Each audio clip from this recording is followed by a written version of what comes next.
meeting. Today is December 20th, 2024, and the meeting is convening at 2:10. We appreciate everybody's patience. So, Kyla, do you mind going ahead with roll call? Sure, this is Kyla. Can you hear me? Having an issue with my video here, but I'll just go ahead and go through the roll call. The interpreter can hear you. We can't see you, but the interpreter is able to hear you. Okay, Zoom is malfunctioning on my camera, but I will go ahead and just do the roll call if you can hear me. Commissioner Bulmarsich.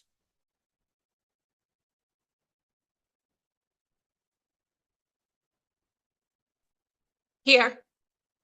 Commissioner Venkatesh. Here. Commissioner Swenson. Present. Commissioner Herron.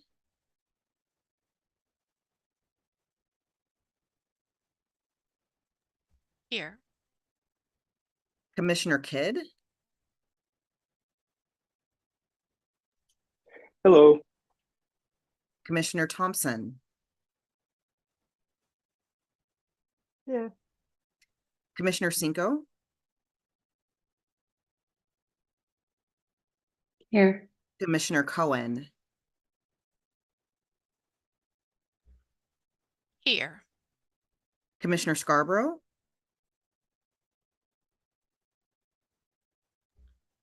Here. Commissioner Goodstein.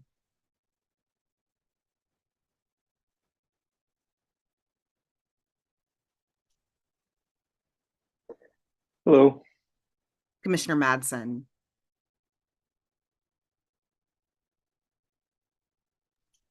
Hi. Commissioner Williams.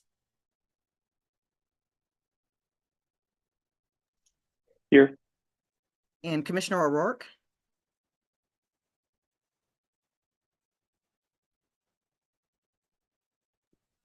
Here. Okay. And then AAG present, Elise Phelan. Here. ACDHH staff present, Ricky Gonsowski. Yeah, I'm here. And then myself, Kyla Dalton Nava. I hope I'm not missing anybody.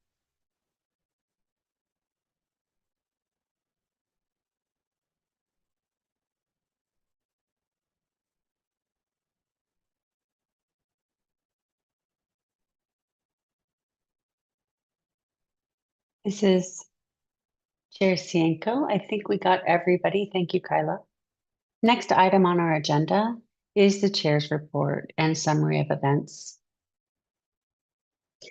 Today we will be talking about both candidates. I thought last Tuesday's meeting went very well. We enjoyed hearing the presentation from both candidates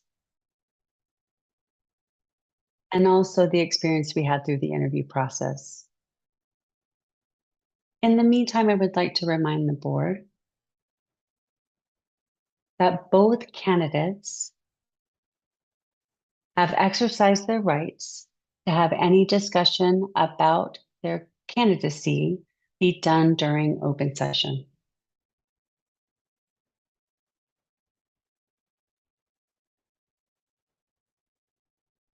If any of the board members have questions for our AAG Elise, we can go into executive session. Once we are in executive session, we cannot discuss the candidates, but we can ask legal questions of the AAG. I just wanted to remind everybody of those requirements. With that being said, I think we'll move on to the next item on our agenda, which is public comment. I spoke with Kyla this morning and asked what the process of public comment would be. We've received approximately 43 public comments. One was presented in American Sign Language. So I want the board to know that you can read all of the public comments on the board's website, so you have access to that. With that being said, I think we'll start with the video comment first. Kyla will share her screen. Actually, Ricky will be sharing the video with all of us. And then Kyla will be reading the remaining public comments. Public comments before negative, that shouldn't have happened today. Should not have had public comments today. But it's not my call.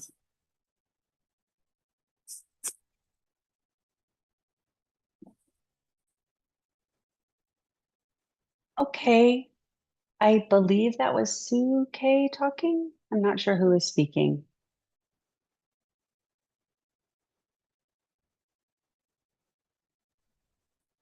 This is Vicky. What did she want me to do?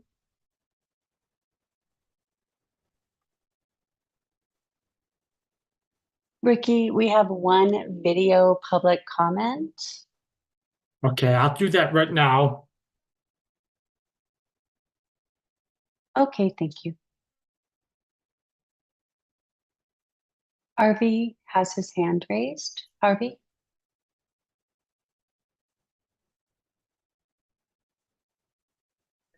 I read through the public comments online,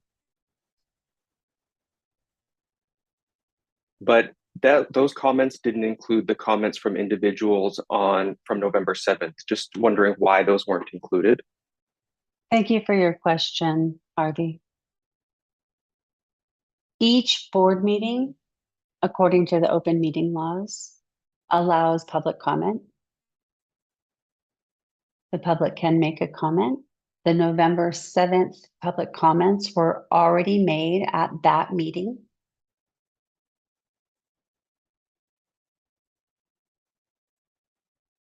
There was no public comments during Tuesday's meeting because the focus was the process of the interview.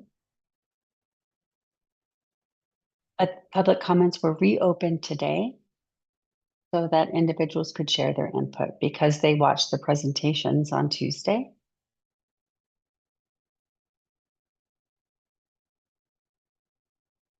Does that answer your question, Harvey?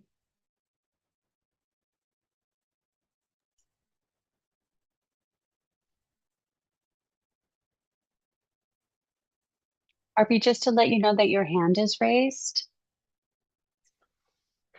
I'm having a hard time today getting my video turned on. No problem. But yes, thank you for your answer. No problem. Thank you for the question. Ricky, are you able to show the video of the one public comment made in American Sign Language?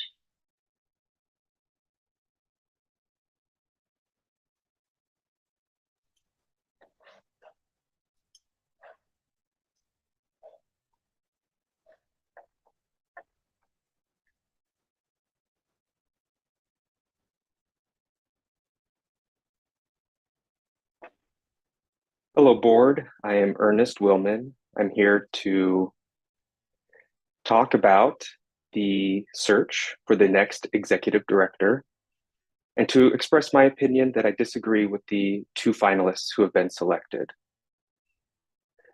I recommend that the search process be restarted from the very beginning. I recommend that the board partner with Innovi Strategies, which is a deaf-owned company. They specialize in the recruitment and search for executives with community involvement and staff involvement to craft what the next director of ACDHH should look like, what their qualifications and expertise should entail. Again, I recommend that the board partner with Innovi Strategies. Innovi Strategies recently announced that they worked with the Nebraska Commission for the Deaf and Hard of Hearing to find their next executive director and they found 3 candidates who were all deaf, who were experienced and qualified for the job. However, in Arizona, only 2 candidates were chosen. I recommend that the search be restarted.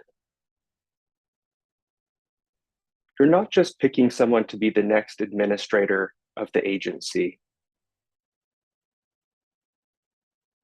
The next leader of the agency should, or dare I say, must, understand the communities they're representing. I'm not saying that this individual needs to be culturally deaf. They could be deaf, hard of hearing, or deaf-blind, but they need to emulate the community they're representing for the sake of transparency and trust. As we're looking up to this leader, the community must be able to trust the leader. Those individuals are out there.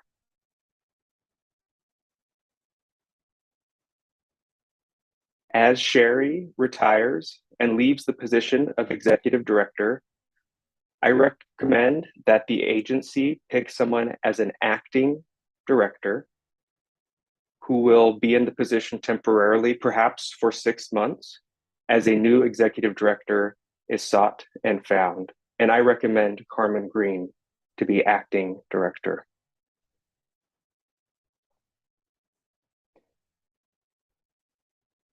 The search and hiring process must consider all of the aspects that I mentioned today, because this is such an important role for the state of Arizona.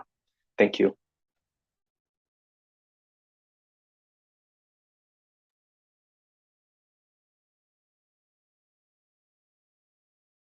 Thank you, Ricky. We appreciate you sharing that video. Kyla, hopefully Zoom's going to cooperate with you.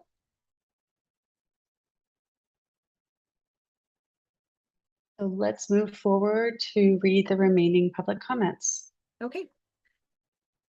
The first comment comes from Mike Crago, and he writes, "To whom it may concern, Sue Kneifel is an exceptional candidate for the executive director position due to her extensive background and proven commitment to the communities she serves. With significant experience as an interpreter, she possesses a deep understanding of effective communication and accessibility for individuals who are deaf and hard of hearing. Her role as an assistant program manager for vocational rehabilitation has equipped her with a strong program development and management skill set, allowing her to support individuals in achieving their employment goals. As the Director of Business Operations for ACDHH, Sue has demonstrated her ability to lead and manage complex organizational functions while advocating for the needs of her community. Moreover, her ties to the deaf, hard of hearing, and combined vision and hearing loss and deaf-blind communities highlight her dedication and advocacy. Sue's extensive experience and passion for inclusivity make her an ideal candidate who will effectively lead and elevate the organization's mission. If you have any questions, feel free to contact me. Thank you for your time and consideration." The next written comments come from Dr. Tanae Morrison. She says, "I am pleased to offer my strong support for Carmen Green Smith for the position of Executive Director for the Arizona Commission for the Deaf and Hard of Hearing. I've had the privilege of working with Carmen in support of the Arizona deaf, hard of hearing, deaf-blind, and ASL interpreting communities, where she has demonstrated exceptional leadership, collaboration, and a deep commitment to equity and accessibility.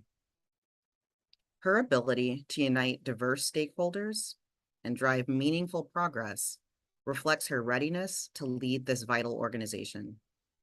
I have full confidence in her capacity to uphold and advance the Commission's mission with integrity and vision. Carmen is a dynamic leader who will undoubtedly make a lasting, positive impact in this role." The next comments are from Jean Han. She writes, I strongly support Carmen Green Smith for the position of Executive Director of ACDHH. It has been my pleasure to work with Ms. Smith for about 18 years. We have worked closely to implement the statutes that require licensing for interpreters. We've spent many hours meeting with stakeholders to draft the initial rules and then amend them multiple times to address changes occurring on the national level, including the COVID-19 pandemic. Ms. Smith always has balanced the interest of the interpreters with the interest of those who are using the interpreting services. She strives to be fair in helping both audiences meet their need and spends the time necessary to ensure everyone has an opportunity to express an opinion about the Commission's rules. Ms. Smith has also helped me personally by teaching me how to communicate with an individual who's using interpreting services. I believe the Commission is fortunate to have an individual as knowledgeable and as dedicated as Ms. Smith to be ready to be the Executive Director of the Commission. There will be no learning curve for Ms. Smith. She is ready to continue immediately the excellent services provided by the Commission. Thank you for the opportunity to comment. The next comments are from Fran Altmeyer. She writes, I'm sending in my support for the appointment of Carmen Green. I've had the privilege of working with her and appreciate her years of experience and her professionalism in our collaboration together on supporting newborns and their families newly diagnosed as deaf or hard of hearing. The next comments are from David Carey. David writes, I am writing to enthusiastically support Carmen Green's candidacy for the position of Executive Director for the Arizona Commission for the Deaf and Hard of Hearing. With over 21 years of dedicated service as Deputy Director, Carmen has demonstrated an unparalleled understanding of the Commission's culture, mission, and the unique needs of the community it serves. Her extensive experience, combined with her unwavering commitment to inclusivity and advocacy, make her an ideal candidate to lead the organization into the future.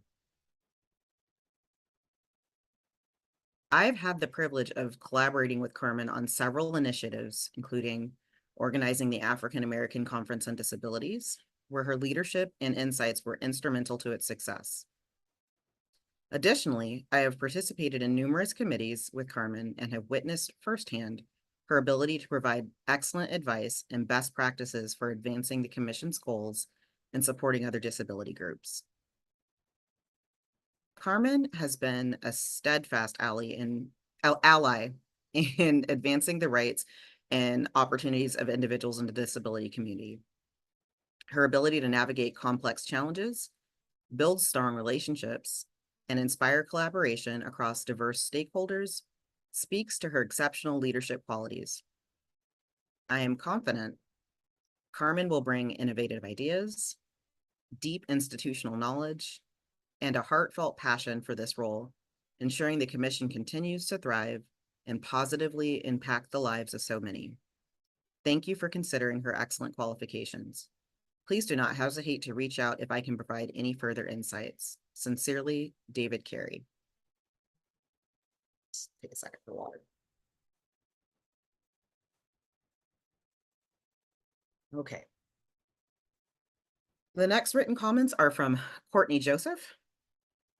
She states, I wanted to publicly state my support of Carmen Green Smith for the position of Executive Director. Her professionalism, kindness, and dedication to advocacy for the deaf and hard of hearing is her life's work, and the Commission would benefit from her leadership. The next comments are from Kenneth Rubin, who simply writes, I support Carmen Green Smith for the position of Executive Director. The next comments come from Mona Dixon, who writes, I support her fully. She's a phenomenal advocate. The next comments are from Michael Mitchell, who says, I am in support of Carmen Green Smith for Executive Director. The next comments come from Dr. K.L. Denman, who writes, I support Carmen Green Smith as director of the Arizona Commission for the Deaf and Hard of Hearing. She's an excellent candidate and advocate. The next comments come from Austin Lee Sr., who writes, "My name is Austin Lee Sr. I am a retired City of Phoenix government employee after 32 years of serving our community. I've known the candidate, Mrs. Carmen Green Smith, for 20 of those years. She has consistently showed her natural gift and poise for leading through her community service, volunteer work, and community outreach. She has personally led my grandchildren through rigorous college scholarship and application processes, one of which who has graduated in 2024 and is at the University of Arizona studying to be a general surgeon. The second graduating in 2025 with a 4.7 GPA and multiple full ride scholarships to Stanford and the Massachusetts Institute of Technology. Where she sees a need, she fills it. She finds solutions and she makes it happen. Please consider my highest recommendation for the candidate, Mrs. Carmen Green Smith, as I know she will exceed your expectations as she has exceeded mine. Best wishes, Austin Lee Sr."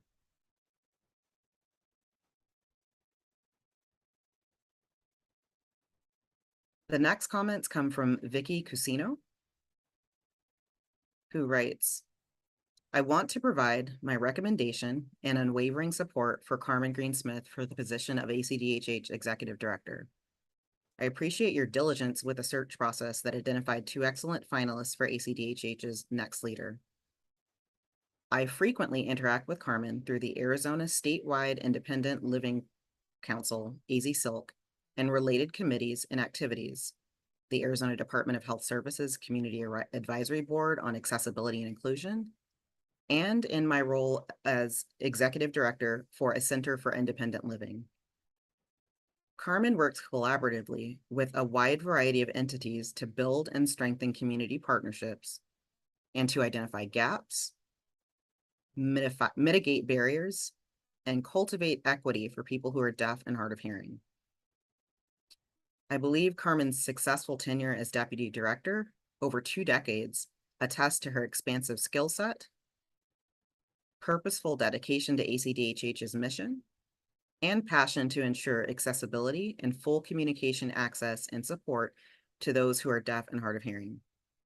Carmen is an ardent advocate for individuals who are deaf and hard of hearing, as well as for the disability rights and justice movement at large. She understands and is well-versed in intersectionality issues and possesses the cultural humility necessary to identify disparities and work with unserved and underserved communities. I have learned from Carmen and know she has the skills and fortitude necessary to be a successful executive director and lead ACDHH into the future. Thank you for fostering opportunities to provide input. In solidarity, Vicky Casino."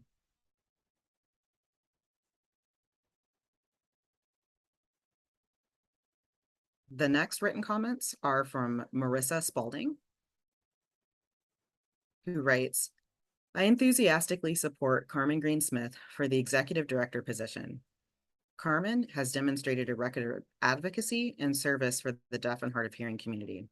I have no doubt that she will continue to be an excellent and dedicated leader. Thank you for the opportunity to comment."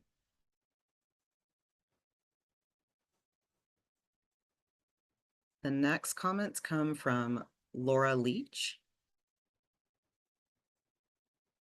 And she writes, "I have had the pleasure of knowing Mrs. Greensmith for a long time, and I can confidently attest to her exceptional passion for her job and professionalism.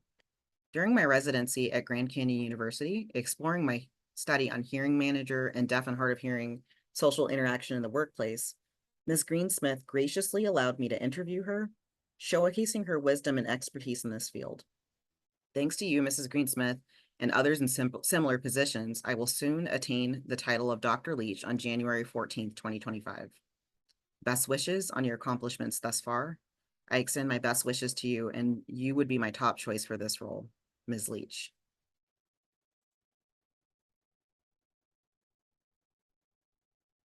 The next comments come from Valerie McMillan, I know Carmen Green will do an excellent job as your next executive director of ACDHH if given the opportunity. She has always been for the people, deaf, deafblind, and hard of hearing communities, as well as interpreters. She has always exemplified a heart to do what's right, no matter if that means, I'm sorry, let me start that over again. She has always exemplified a heart to do what's right, no matter what, even if that means her not being liked by others. She is a fighter not with her hands, but with her actions to press forward to the end. She is someone I would want in my corner because she is never persuaded by popularity, but again, by what is right. She is fair and speaks so eloquently and professionally. She will always represent you all in a positive light. It is never about her, but always about the team.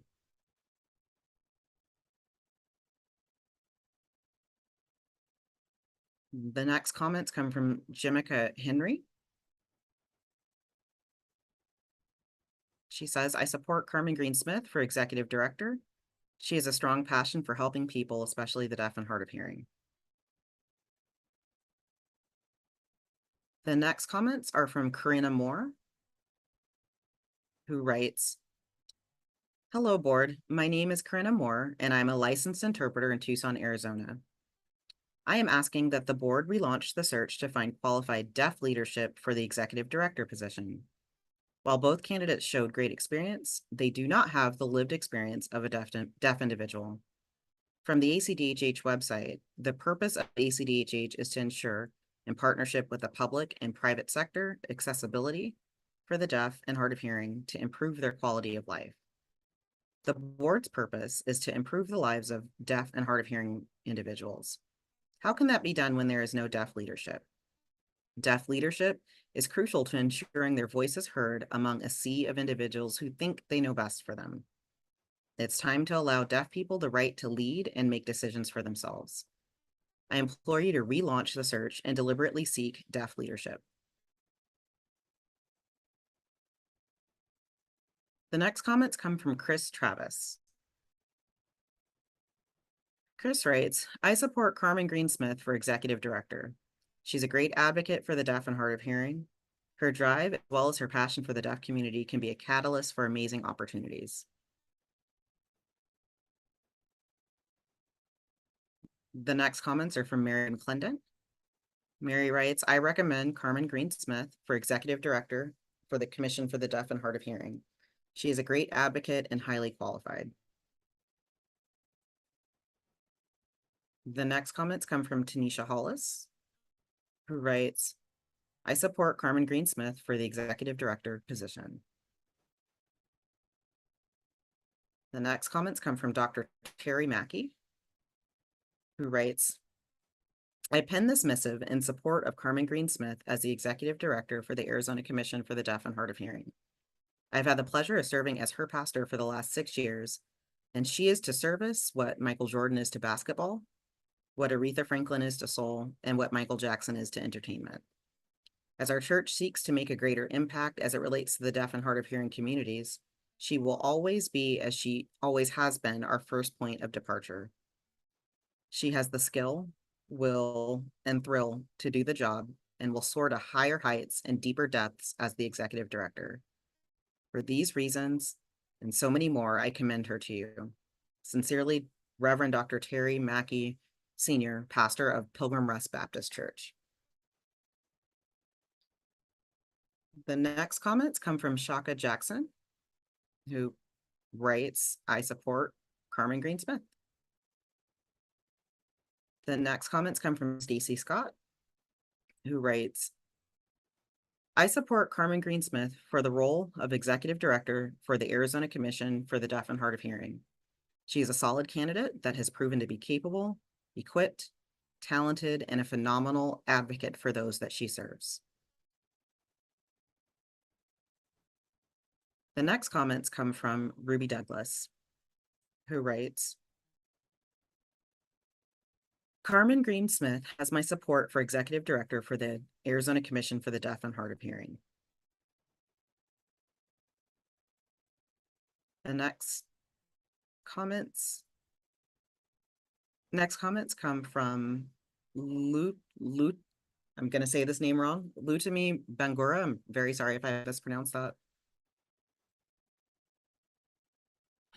they write, I nominate Carmen Greensmith. She is an excellent candidate for the hard of hearing and deaf community because she demonstrates the dedication required of this community to have a voice and to be heard in their communication style.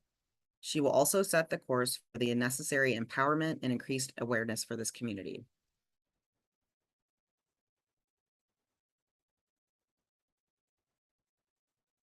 The next comments come from Ronnie Gamage. To whom it may concern, I am writing to express my enthusiastic support for Carmen Greensmith as she pursues the role of Executive Director for the State Commission for the Deaf and Hard of Hearing. With over 23 years of dedicated service as the Assistant Director, Carmen has demonstrated unparalleled commitment, leadership, and expertise in advocating for and supporting the needs of the deaf and hard of hearing community. Carmen's dedication to inclusivity and accessibility has left a lasting impact on countless individuals and families across our state. Her ability to connect with others, inspire action, and lead with integrity has been evident throughout her career. She has not only proven herself as a tireless advocate, but also as a forward-thinking leader who possesses the vision and experience to guide the commission into the future.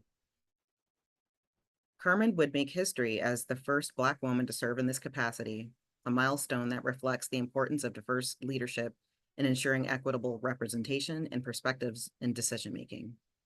Her appointment would not only honor her years of service, but also set a powerful precedent for the future. I wholeheartedly support Carmen Greensmith for this critical role and urge her selection. She has the knowledge, experience, and passion to lead the commission with distinction, ensuring continued progress and excellence in serving our state's deaf and hard of hearing community. Thank you for considering her candidacy, and please feel free to contact me, and they leave their contact information if you would like any additional insights regarding my support for Carmen.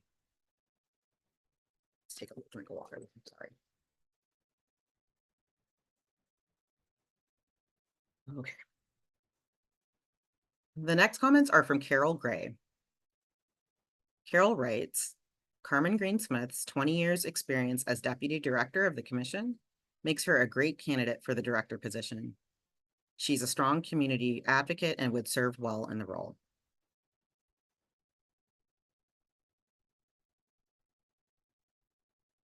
The next comments are from Manisha Conway, who says, I believe that Carmen Greensmith will be the best candidate. She's understanding, thoughtful, caring, and patient. All the things you need in a leader who is willing to support and advocate for others. Shawnee Horton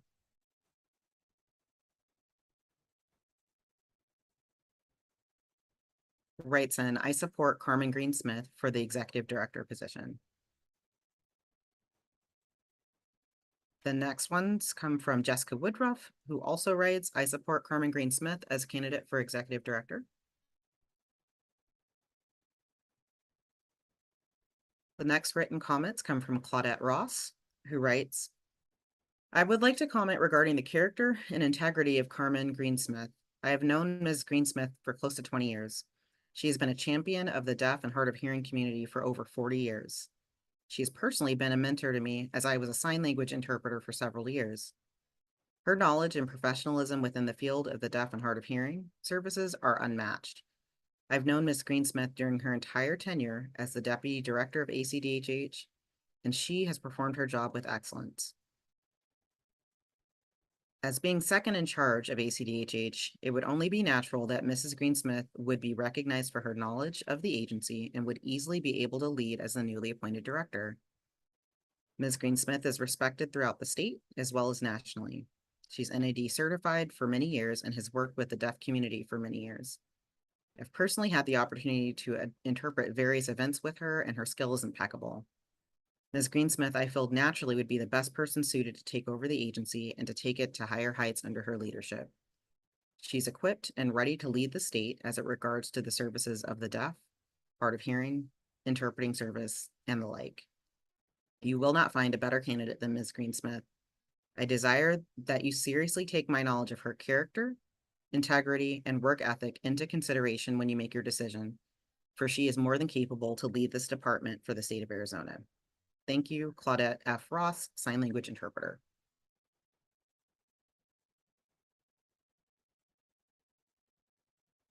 The next comments come from Curtis Humphreys. It says, good evening, ACDHH Board of Commissioners. My name is Curtis Humphreys.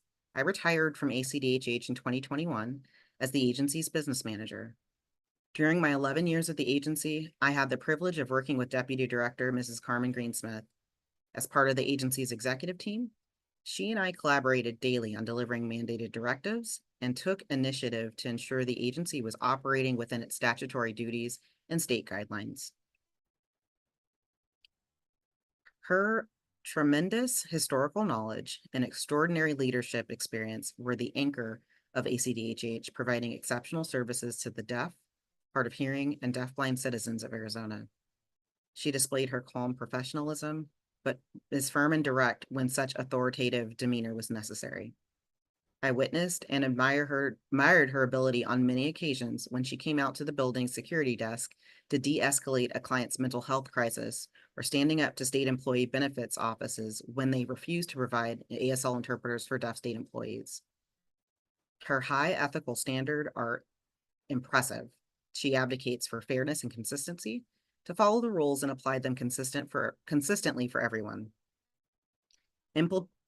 Implementation of support services program, expanding of ASL interpreting licensing and certification programs, and the family and youth services were some of the highlight programs she took the lead on and fostered for them, from pilot programs to new agency programs under her umbrella of programs, which she manages with the day-to-day operations.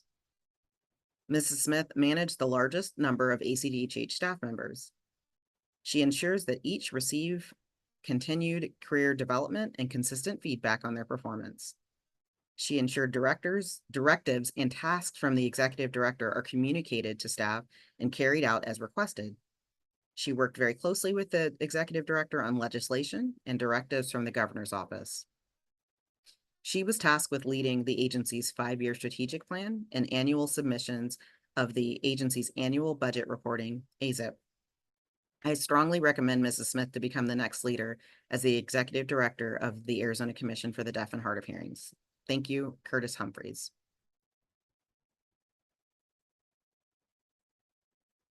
The next comments come from DeVray Baker. They write, dear board members and attendees, it is a privilege to endorse Carmen Greensmith for her extraordinary leadership and professional excellence. Having known and worked with her for over 13 years, I could confidently say that her leadership is transformative and unparalleled. Carmen's unwavering dedication to the deaf, hard of hearing, deafblind, and ASL interpreting communities is a testament to her passion, vision, and dedication. She not only meets challenges with strategic insight, but also inspires others to rise to their fullest potential. Her ability to create inclusive, effective solutions is both rare and invaluable. Beyond her work within these communities, Carmen consistently demonstrates exceptional leadership across all capacities. Her strategic mindset, collaborative spirit, and relentless drive for excellence set her apart as a leader who doesn't just lead, but elevates those around her. I wholeheartedly support Carmen Greensmith's ability to lead this organization and have no doubt she would continue to leave a profound and lasting impact for years to come. Kind regards, DeVray Baker. All right, next comments come from Tierney Craddock, who writes, Carmen Greensmith is an excellent advocate for the deaf and hard of hearing communities and has a proven track record of being qualified to be an executive director. All right, the next comments come from Ebony Gamage, who writes, I have had the privilege of having close insight to Carmen Greensmith's career. She's extremely knowledgeable in her field, and she has served the deaf and hard of hearing community in Arizona with respect and pride for over 20 years. She's had the majority of the staff at ACDHH under her direct leadership or supervision for many years, ensuring that they've put the community needs first, while also focusing on being a servant leader to ensure that her direct reports feel supported and cared for. She loves the community, has dedicated her career to becoming an ally and hands-on advocate for the deaf and hard of hearing. It has been so disheartening to see how poorly this interview process has been handled. Both candidates deserve better from the board and community, as no one deserves to be disrespected the way they have been through this entire process. The board should be ashamed that they would let anyone, yet alone current employees, be treated this way under their leadership. Carmen has shown great tenacity, strength, and focus throughout this process. It has been hard to watch the community that she's been dedicated to in turn be so rude and discriminatory towards her because she is hearing. You all have shown the ugly hand of reverse discrimination at its highest level, and you should be ashamed. She has been the second in command for 20 plus years. Is she not qualified to be first in command simply because she can't hear? Think about that and consider how you would respond in the face of blatant mistreatment. Yet throughout this process, she has still shown up with a willingness to serve. What a leader. I am extremely proud of her, and we all know from her years of service and how she showed up in her presentation and interview that she is the right candidate.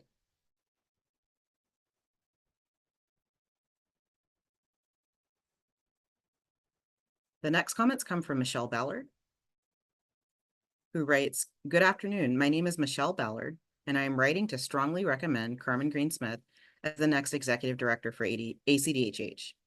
As deputy director of the organization for the last 22 years, Mrs. Smith has proven her ability to effectively lead the staff, as well as support the deaf, hard of hearing, and deafblind community.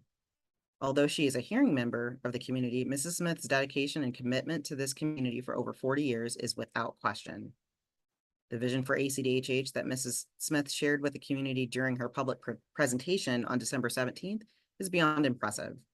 Again, it exemplifies her readiness to provide immediate and long-term effect to the deaf, hard of hearing, and deafblind community.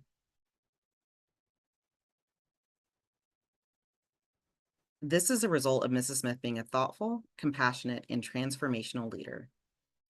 I am confident that given the opportunity, Mrs. Smith would continue the great work at ACDHH.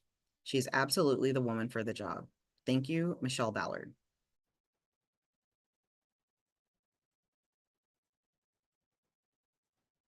The next comments come from Kimberly August,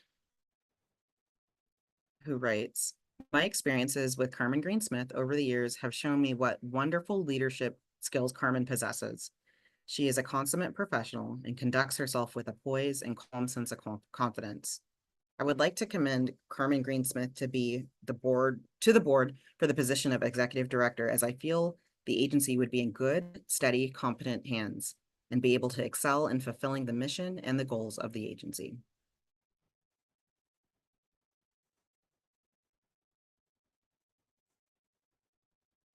The next comments come from Karanza Gidry, who writes, "Mrs. Smith is an amazing leader with a clear vision to help people in need. She has a wealth of experience and a passion for this job."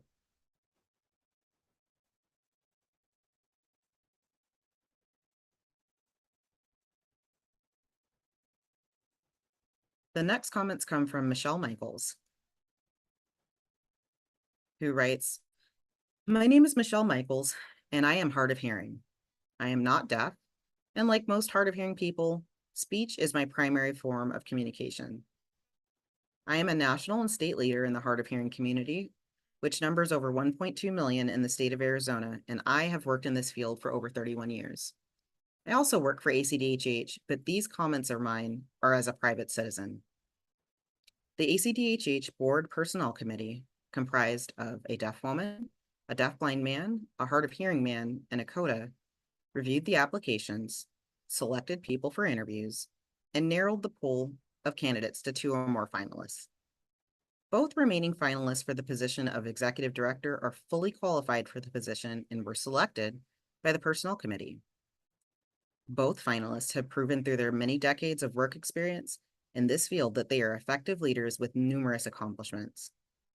They are dedicated, respectful, reliable, and the utmost of professionals. They show up, deliver, and do not seek the limelight. Rather, they center all of our communities as deserving of their focus, attention, service, and the services of their staff. Both finalists for this position have my complete support. Thank you.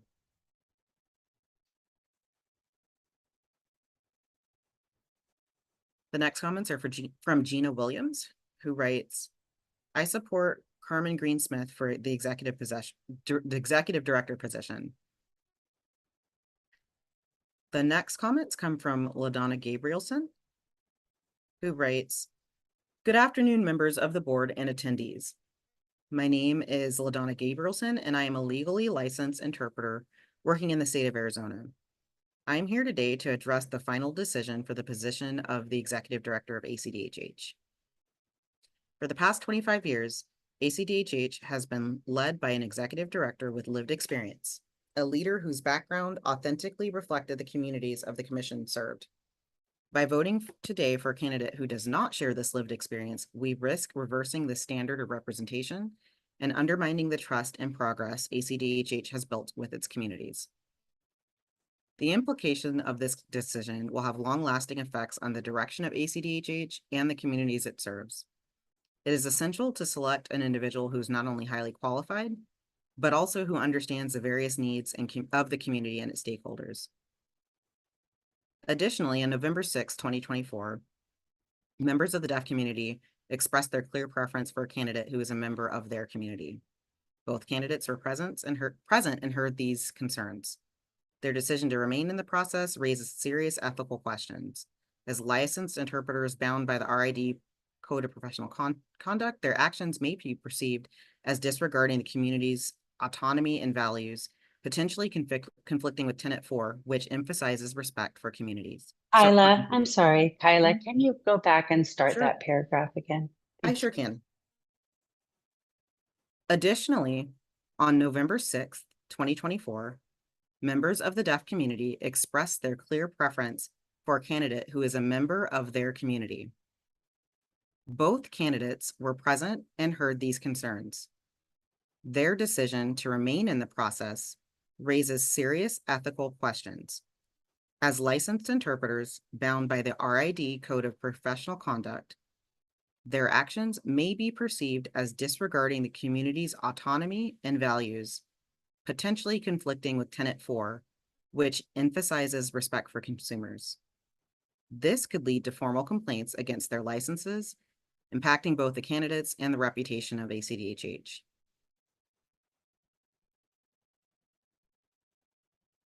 In closing, the board has a unique opportunity to honor the voices of the community and ensure the continued trust and authentic representation they deserve. Choosing an executive director with lived experience is not just a symbolic gesture, it's a step toward advocacy, trust, and empowerment. The deaf, deafblind, hard of hearing, and deaf plus communities deserve leadership that reflects their experiences and values. This decision will shape the future of ACDHH and its relationship with the community it serves. I urge the board to make a choice that aligns with the principles of representation, respect, and trust. Thank you. We have come to the final comment. These comments are from Charles St. Clair, who writes, I worked along Carmen Greensmith for several years, and I find her to be honest and with a sincere heart when it comes to working with and alongside the deaf and hard of hearing community. As the artistic director and founder of the Fairmount Theater of the Deaf, now known as the Cleveland Sign Company, I feel I'm qualified to assess her abilities and to give her a strong recommendation. I believe she is a wonderful candidate for the executive director for the Arizona Commission for the Deaf and Hard of Hearing. I look forward to working more closely with Carmen in the future to mount a theatrical production for the deaf and hard of hearing community at Arizona State University's West Valley campus. Sincerely, Charles St. Clair.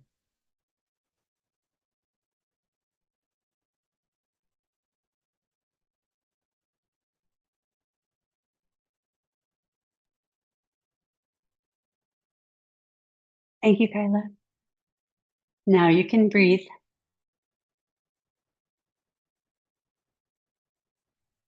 You can drink a lot of water too. Thank you so much. The board thanks you for your patience as we went through the public comments that were submitted. Now, we would like to move forward to the next item on the agenda, which is the executive director final decision. Again, I want to remind the board that both candidates want any discussion about their candidacy to happen during open meeting. If you have any legal questions or concerns, you can request that we go into executive session to meet with our AAG. But again, during closed session, we cannot discuss either of the candidates. I see that we have two hands raised. We'll start with Commissioner Kidd and then Commissioner Volmarsich. This is Commissioner Kidd. I request that we go into executive session. I do have a specific legal question, or I have a specific legal question to ask, but I'm not sure if I can ask that question here in open session, but I would like to ask that question in executive session. And Commissioner Volmarsich. I simply wanted to suggest that we set a procedure for this discussion to make sure that every commissioner's voice gets heard if they wish to express it. I mean, my idea was just to go around. Everyone can summarize the points for and against each candidate as they see them, and then we can discuss. But I'm quite happy to put that aside and go to executive session. So I second Commissioner Kidd's motion.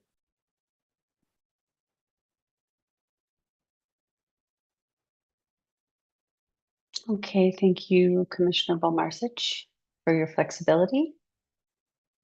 I'm happy to share some context with you all. We have a motion to go into executive session with Commissioner Volmarsich seconding that motion. We will be moving into executive session and meeting with our AAG. So either Ricky or Kyla, can you move us into the breakout room for executive session? Thank you.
Kyla, we want to ensure that everybody's here. Can you go ahead and do a roll call?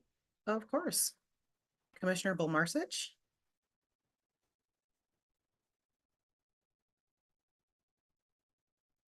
Commissioner, Commissioner Venkatesh, Here. Commissioner Swenson, Here. Commissioner Williams, Commissioner Here. Herron,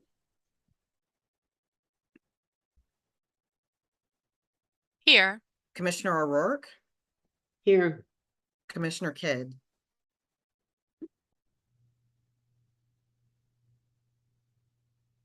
Here. Commissioner Scarborough, Here. Commissioner Goodstein,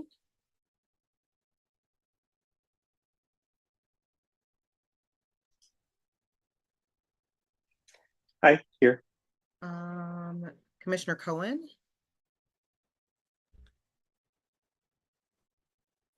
Here. Commissioner Cinco. Here. I think Commissioner Mattson may no longer be with us, but if he's here, please show up. Oh, really?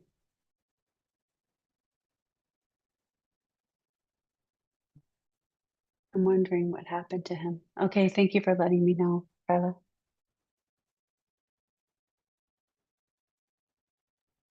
Yeah. So the board thanks you for your patience. We're going to open the discussion about the final candidates. And I would like to start with Commissioner Bolmarsich. She had a motion procedurally of how to move forward. I turn it over to you. I move that each voting member of the board offer their assessment of both candidates, their strengths and their weaknesses. Once everyone has had a chance to speak, everyone who wishes has had a chance to speak, we would proceed to a final vote. Is that?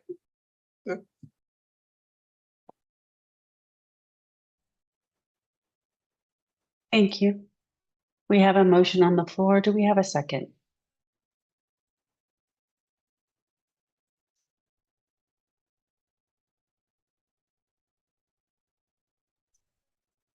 I second that. This is Commissioner Kidd.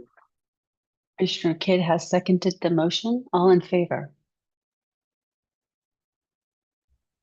Aye. Aye.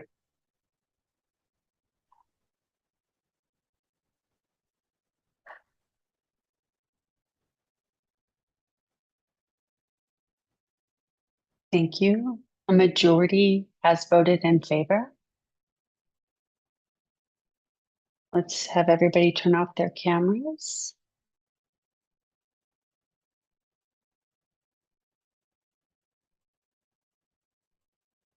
Thank you, Melanie. Do we have any who are voting in opposition to the motion? Or in abstention?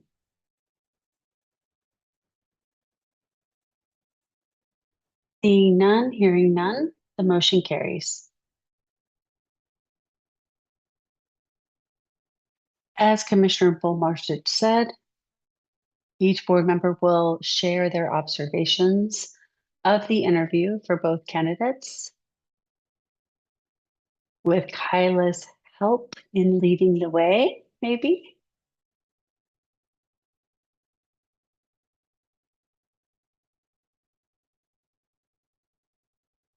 No, okay. No problem.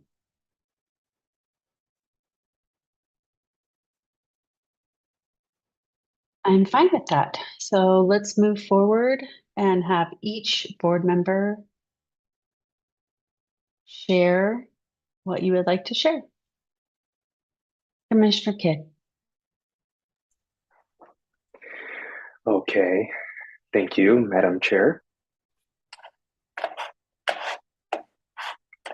I do have a few questions. Let me pull my notes up. Okay, I would like to start the discussion off by saying I know that you are aware that there are several commissioners who are recent appointees. Many of the individuals just started November 7th when this whole process began. I myself am a new commissioner.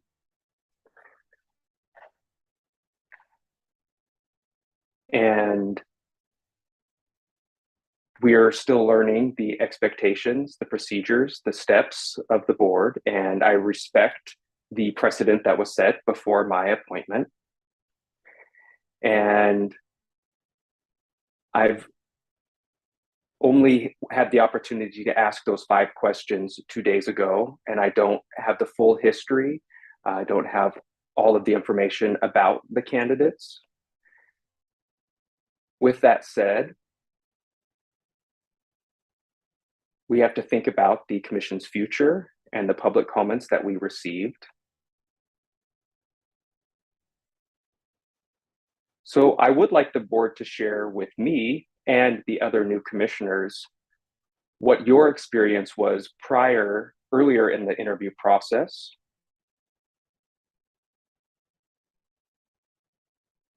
There were 4 finalists who were chosen by the personnel committee. If it's possible, I would like to ask 4 or 5 questions to everyone. I won't be asking these questions to the chair, but I would like to receive some feedback. That way I can have all of the information that I was not privy to before I joined the board. There's really been no discussion about qualifications of the candidates to this point. So the questions that I have are directly related to the executive director posting and state statutes. So my questions are, who was on those individuals of the personnel committee? Can you remind me who was on the personnel committee? Katie? Yes. The individuals on the personnel committee. Yes. Commissioner Scarborough? So the motion that we do have right now that we need to follow and we voted on is discussing the 2 candidates and not the process of the interview. Well, I need to So ask if I'm these understanding questions. correctly regarding the motion. I need to ask these questions about the candidates because they're people who were involved in the process earlier on before I became a commissioner. All of these questions are relevant to the motion on the floor of their candidacy. Commissioner Scarborough? Okay, most of what happened prior was in executive session. Was it? So all that you are aware of has already been covered in the last 3 meetings that you've been involved in.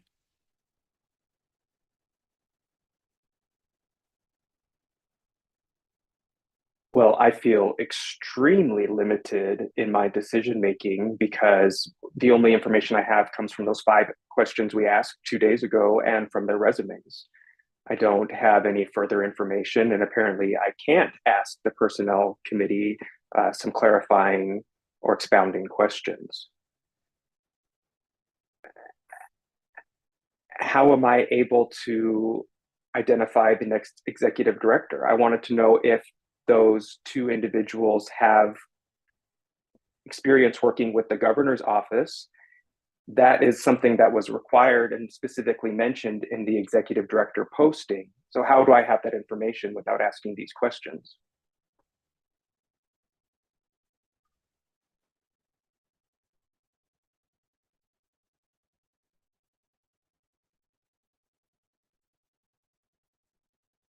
That's a fair question, Commissioner Kidd.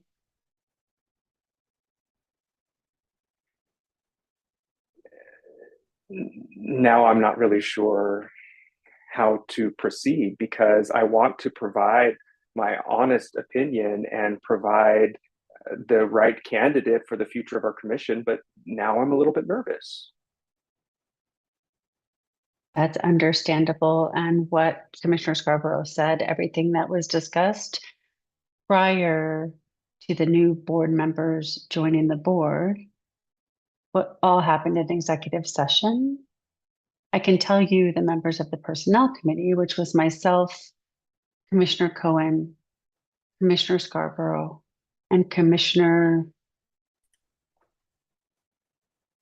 Williams. Those were the board members on the Personnel Committee and were approved to be on the committee several meetings ago. We met with the ADOA representatives to talk about the position description. We've talked about the candidates. We went through the screening process for each of the candidates. And this all happened in executive session.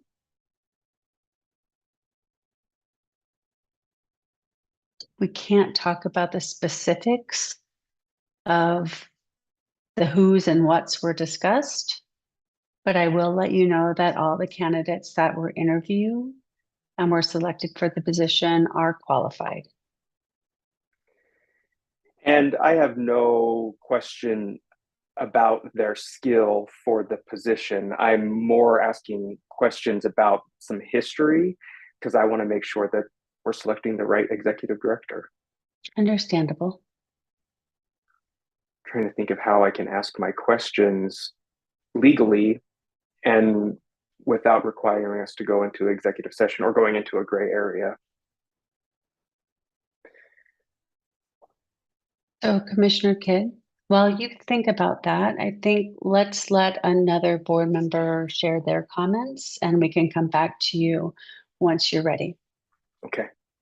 Thank you. Commissioner Bolmarsich. Thank you, Madam Chair. This is Commissioner Bomarsich.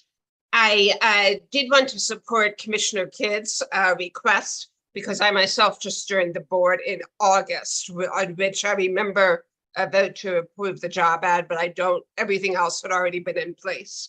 So I would support whatever further information, hearing whatever further information he thinks is relevant. I wanted to give my impressions of both candidates just in a few statements, the strengths and the weaknesses of each, and the abilities and qualifications of each, particularly areas in which they are different and areas in which they would both assist the commission and the community.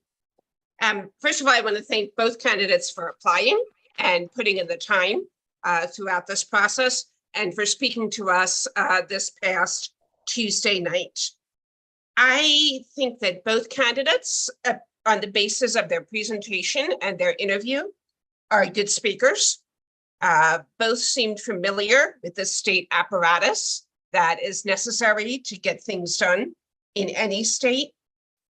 With respect to how they differ in terms of strengths or weaknesses, Carmen Green Smith's experience is much more centered in on the deaf and hard of hearing. Sue K. Kneifel, although she has often dealt with the deaf and hard of hearing, has also dealt with disability more broadly as well.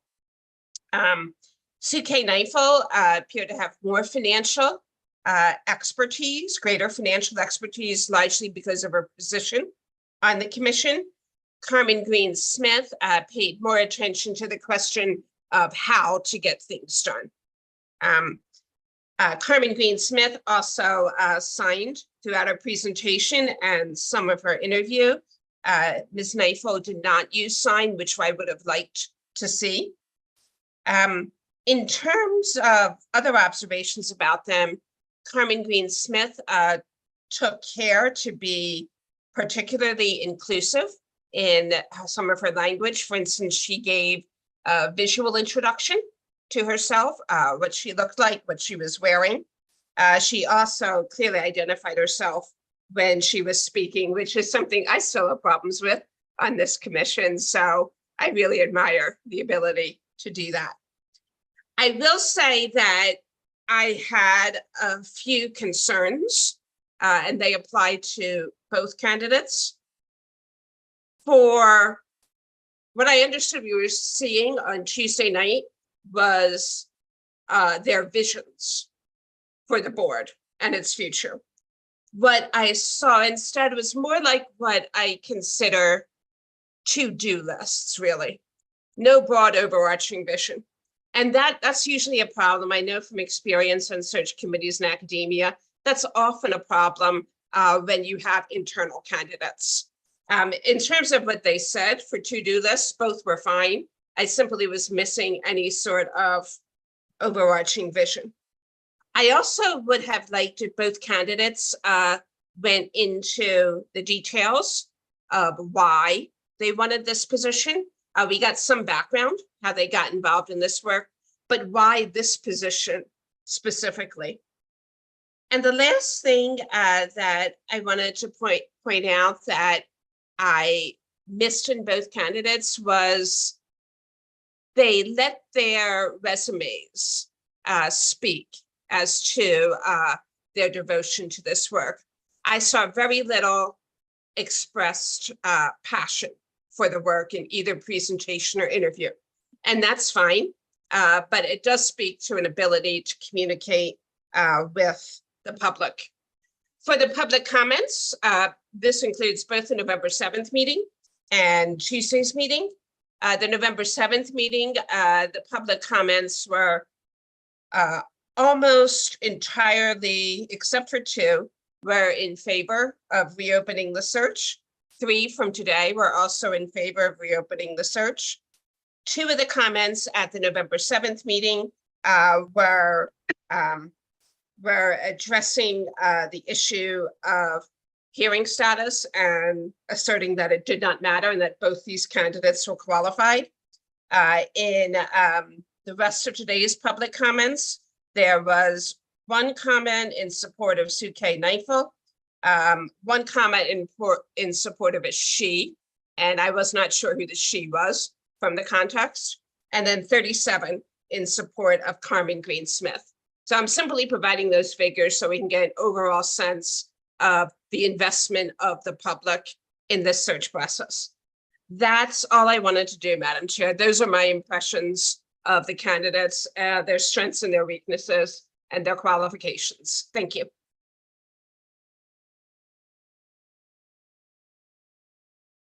Thank you, Commissioner Bolmarsich. Let's move on to Commissioner Herron. Thank you, Madam Chair. So my name is Diana Herron, and I was appointed by the governor to serve on this board and represent the deaf community and that perspective. So I am speaking from that deaf community perspective. The deaf community in general is not happy with either of the 2 candidates. But I think that it's important to point out the reaction of the community regarding the 2 interviews. So the reaction from the community was that if they were really allies of the deaf community, they would understand that they should withdraw their candidacy for this position, and that that would be the honorable thing to do for the deaf community. I mean, and this was started in 1988, and it was established at that point that those expectations were in place, that each executive director would have that lived similar experience and would lead the commission. So that has become a big question and a concern in this case. But both candidates decided to continue with their candidacy. And the community is a bit upset with that they're not honoring the deaf community. So that is coming from the community perspective. Suke obviously has had many years of involvement with the deaf and the deaf community and leadership and positions within the deaf community and supporting the deaf community. No one questions that. She understands a lot of the deaf issues. She has worked in related to vocational things for the deaf community. So there's no question there. As far as the presentation goes, I feel that it was not well prepared. Maybe they may not want the job enough per se, as far as the presentation goes. But as far as the person, we know that she is very supportive of the deaf community. And I'm not speaking for other groups at this point. I'm not qualified to speak for other groups at this point. I'm only speaking for the deaf community. So for Carmen Green, she was very prepared and her delivery was well presented. And we appreciated her effort that she put in as far as her presentation goes. She did a great job with that. Regarding the content,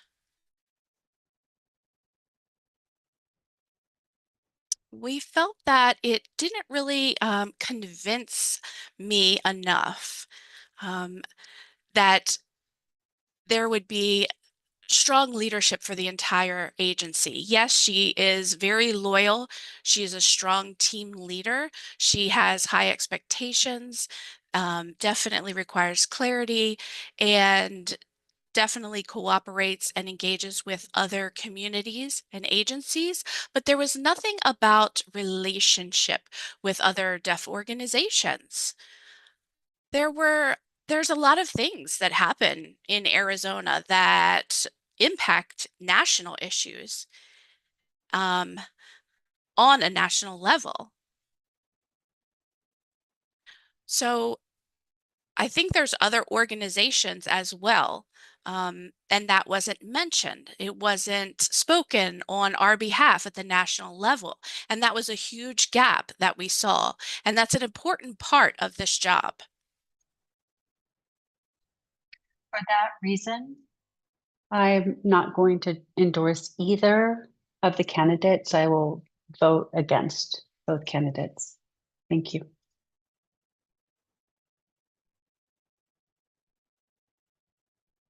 Thank you, Commissioner Herron. Does anybody else want to share their experience? Commissioner Scarborough and then Commissioner Thompson. Thank you. So two things that we've discussed, and this is regarding both candidates. We did talk about this during the interview process, and they both also spoke of that. The culture within ACDHH. They did talk about the staff culture. And they seemed to perceive that that was a problem. Now, even though both of them are internal candidates, they didn't talk about their role within that problem and concern within the agency. They talked about it as a problem with the staff as a whole. They did talk about wanting to address that issue immediately and knowing that that was an immediate need to address. And I commend that. Absolutely. I think it is very important if you start a new role or you enter a new position that you should always look into the environment internally before you start working on external supports and actions. You have to take it internally first. And I do agree with their process regarding that. I do have some concerns, though, regarding the cultural issue that they mentioned. That the perspective is from Carmen Green, that issue is confusion of roles at times, related to procedural and different tasks. And then regarding Sue Kay and her perception of that issue, it was more of, the internal angst within the staff and disagreements and arguments and just things with amongst the staff. So they talked about a similar problem, yet it happening in two different views of that particular problem. And two different causes to that problem. So that is a concern. The second thing that I wanted to mention is neither of them talked about the elephant in the room. That the community has been in disagreement about the opinion of either of them in this role. And neither of them acknowledged that. Neither of them talked about what to do, how to develop trust with the community, if the community isn't happy with the process, or if the community, whether it be deaf or hard of hearing or the like, whoever it may be, as far as the community goes, they didn't, talk about how to address that concern. So overall, that is a concern. And that is something that keeps coming to mind for me. Do I think that either of them can do the job? Yes, for sure. I think they're both highly qualified. I think they both can meet the requirements of the job description. But those two, if within that staff environment, they're already saying that it is not a good or a strong environment, they already do that job. And it will be hard for them to become executive director if they're not aware of the cause of that environmental issue currently. And if they're not able to talk about it and, have those opposing opinions and discuss that. The community is not agreeing. So what do? We need to hear that and we need to open that discussion. So thank you. And that's the end of my comments. Thank you, Commissioner Scarborough, Commissioner Thompson, and then Commissioner Kidd. Commissioner Thompson? Thank you, Chairperson. I've been listening to what everybody's been saying in here, and I am looking at my notes from the interview and consideration of the public opinions and feedback, and all of it has been very valuable. So I'm a representative of the hard of hearing community. Even though I'm fluent in ASL, I choose to speak verbally as representing hard of hearing and to be respectful of that. So both candidates are very highly qualified. Both candidates have made quite a number of accomplishments. And where I'm going to be coming from is their actions and their work experience and qualifications. I get it that they do not have the lived experience, but it is more of what have they done in working within the community? What have they done to show respect for the community and to be a strong advocate and understand what our issues are, what our concerns are, and to listen to us. So I'm more interested in that aspect of being heard. Just because somebody has a lived experience doesn't mean that they can be the voice for us. They may have, they can be, their action could be opposite. So I'm keeping that in mind as I think about the two candidates. So I noticed a big difference in style between the two candidates. While Suke has chosen not to use sign language, it's because, in my opinion, just as I choose not to use sign language, she is showing respect that she is a hearing person and speaking in her primary language. And so, but I also understand that Carmen Green Smith chose to use ASL to show that she is able to communicate directly with those who are deaf. But it's just a matter of perception of wanting to show respect and how to show that respect to the community at large. Because we are a wide spectrum. Yes, I am hard of hearing and representing the hard of hearing community, but I'm not a full representative of the hard of hearing because of its spectrum. That is something I wanted to keep in mind as I look at this. The leadership aspect that I thought from Suke is looking at respecting the professionalism of the individuals working within the organization, working on developing that trust within the organization is one approach.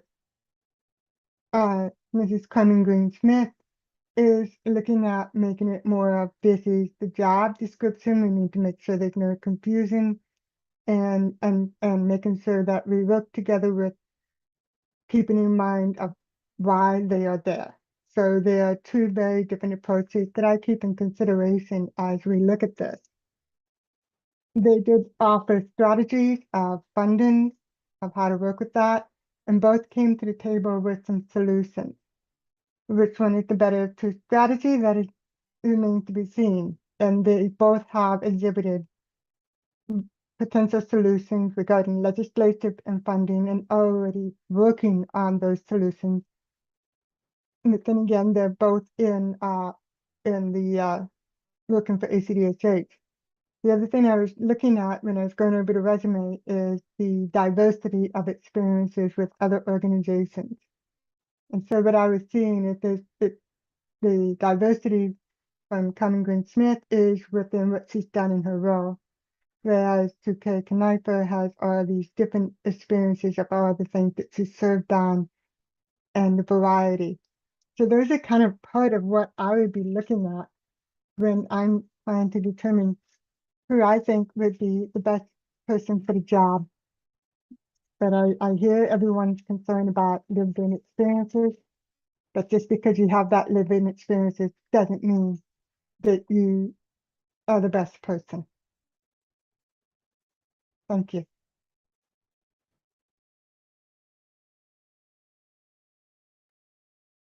Thank you, Commissioner Thompson. Commissioner Kidd.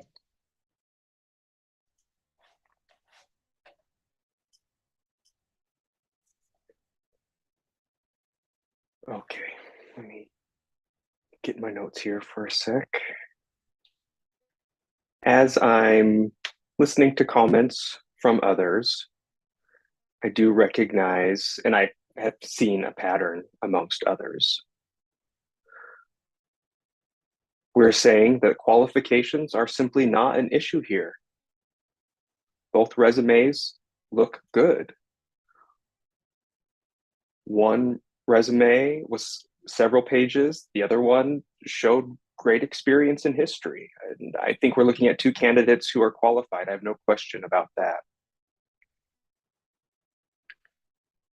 But as we're selecting the next executive director, I am a deaf person. I am also the parent of a deaf child, I'm thinking even more about the future because ACDHH will be there for my child in the future as well. So there are some issues that do cause me to worry. As Commissioner Scarborough mentioned, there were some serious worries, and me as a new commissioner hearing about the work environment issues that have yet to be addressed at the commission. And both of our candidates are internal candidates who currently work at ACDHH. That's a concern for me. And it makes me wonder what they could have done from their time of employment at ACDHH, and are they causing further issues within the place of employment? I don't have those answers, and that causes me to be concerned. And I'm grateful that they are recognizing this issue and that they have chosen to address that in their interviews. But there are things that I would like to be addressed in the future as new issues arise. I want the candidates to be able to work with legislators, with the governor's office, and neither of them mentioned any experience working with the governor's office and working in the executive office and working with legislators. So how am I able to know if they have the ability to take on that part of their responsibilities in this role? That is one thing that I wished that they had both mentioned during their presentations. Neither of them mentioned any experience with the media, which is something that's in the executive director job description. How would they work with the media when there are situations? And we have that perfect example from just a few months ago. And it's a shame that I really don't know his name, but there was that issue with that Black gentleman and the Phoenix police. That's an important thing for an executive director to address. They need to know how to work with the media, and they need to look at that as a learning experience for the community. Also, a few weeks ago with DCS, there were several issues where deaf parents were discriminated against. That's something that the executive director needs to be front-facing on, and we did not get that information in the interview. And again, I'm a new commissioner, so I have limited information, but I do wish that that was part of both candidates' presentations. Both come to us with a whole wealth of experience in government, one at ACDHH, one working in vocational rehabilitation, but we didn't get much information about their work outside of the government space. I wish they had mentioned that also in their presentations. The executive director is the face of the agency and mobilizes the deaf community. And that's something that I want to see from our next executive director. I want them to be a part of the deaf community, the Phoenix Association of the Deaf, the Arizona Association of the Deaf. I want them to be a part of the Northern Arizona deaf community and the hard of hearing community and the Arizona deaf, blind, and visually impaired community. The list goes on, and I want them to be an active participant in those communities, but neither of them mentioned that in their presentations. So for me, there were a lot of gaps.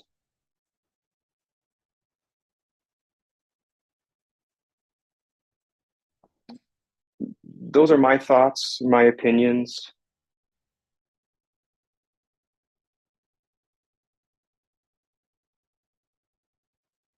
I do agree, if I could be biased here, I do know my choice, but as a deaf person and as a parent of a deaf person, I don't feel that either of them are qualified based on the information that I have available and in my hands.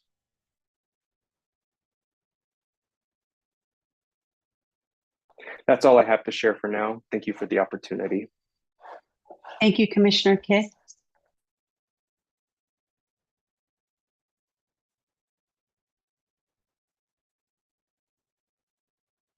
Okay, looking at the time here, I'm going to try my best to consolidate all of the points that I have here. Listening to all of your comments, it's really wonderful comments.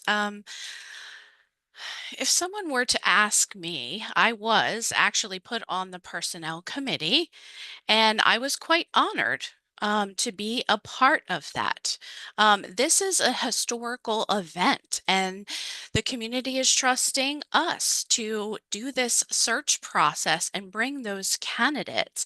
And I was honored to be a part of that. And at the same time, I was quite excited. I was thinking, like, oh, I'm like a little boy in an ice cream shop, and I'm getting to choose from all of the flavors, right? So that's how I felt. But it was a very, it's a difficult job trying to narrow things down to the perfect flavor. It took months to narrow things down, and we did narrow them down and we did make a choice, right? And we moved forward. We presented that to the board. We presented those candidates, and then there was only two. And, some ice cream machines are sometimes broke, right? As far as some of the flavors run out at times. So it is what it is. And we ended up with these two flavors, just like two candidates. These two candidates are still top qualified candidates. They really are. So, in presenting those two candidates, it is time for us to move forward with a vote. Again, I want to remind you all that you are representing your community. You know the community's needs. You know what your community wants. And it is time, I believe, to move forward with a vote. We know what the community wants, and we can move forward with voting. So, thank you for allowing me to be part of history, and I was honored, and I'm looking forward to this vote. Thank you. Thank you, Commissioner Cohen. I have to say that I love the ice cream analogy. And I think that I want ice cream for dinner later this evening. All right. I'm going to go to Fry's and buy myself a pint of Ben & Jerry's Cherry Garcia. That's my plan. Thank you. Commissioner O'Rourke. Thank you, Commissioner Senko. This is Commissioner O'Rourke, and I'm one of the hard of hearing representatives on the Arizona Commission for the Deaf and Hard of Hearing. And I would just like to say that I hear the lived experience of the people who are deaf, but I think there also is a whole wealth of individuals who are hard of hearing and are facing new communication difficulties as they age. I think the commission needs to be aware of the hard of hearing community also. And with that in mind, I feel strongly that both candidates are excellent and very well qualified. They have in their resumes, they've mentioned information with government and with media. And I just would like to say that I think we should go forward with a vote at this time, and I would support either candidate. Thank you. Thank you, Commissioner O'Rourke.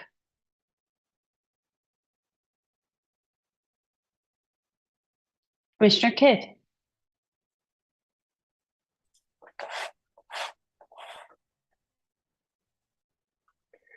I would like to ask a question about our procedure. Okay.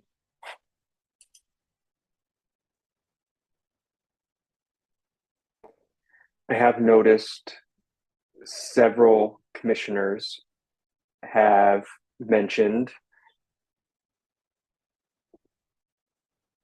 the analogy, and I think that that is applicable, but I feel like maybe our ice cream machine is broken and we're coming back to, maybe this is something that we could come back to at a different time. Is this a good time to discuss procedure now?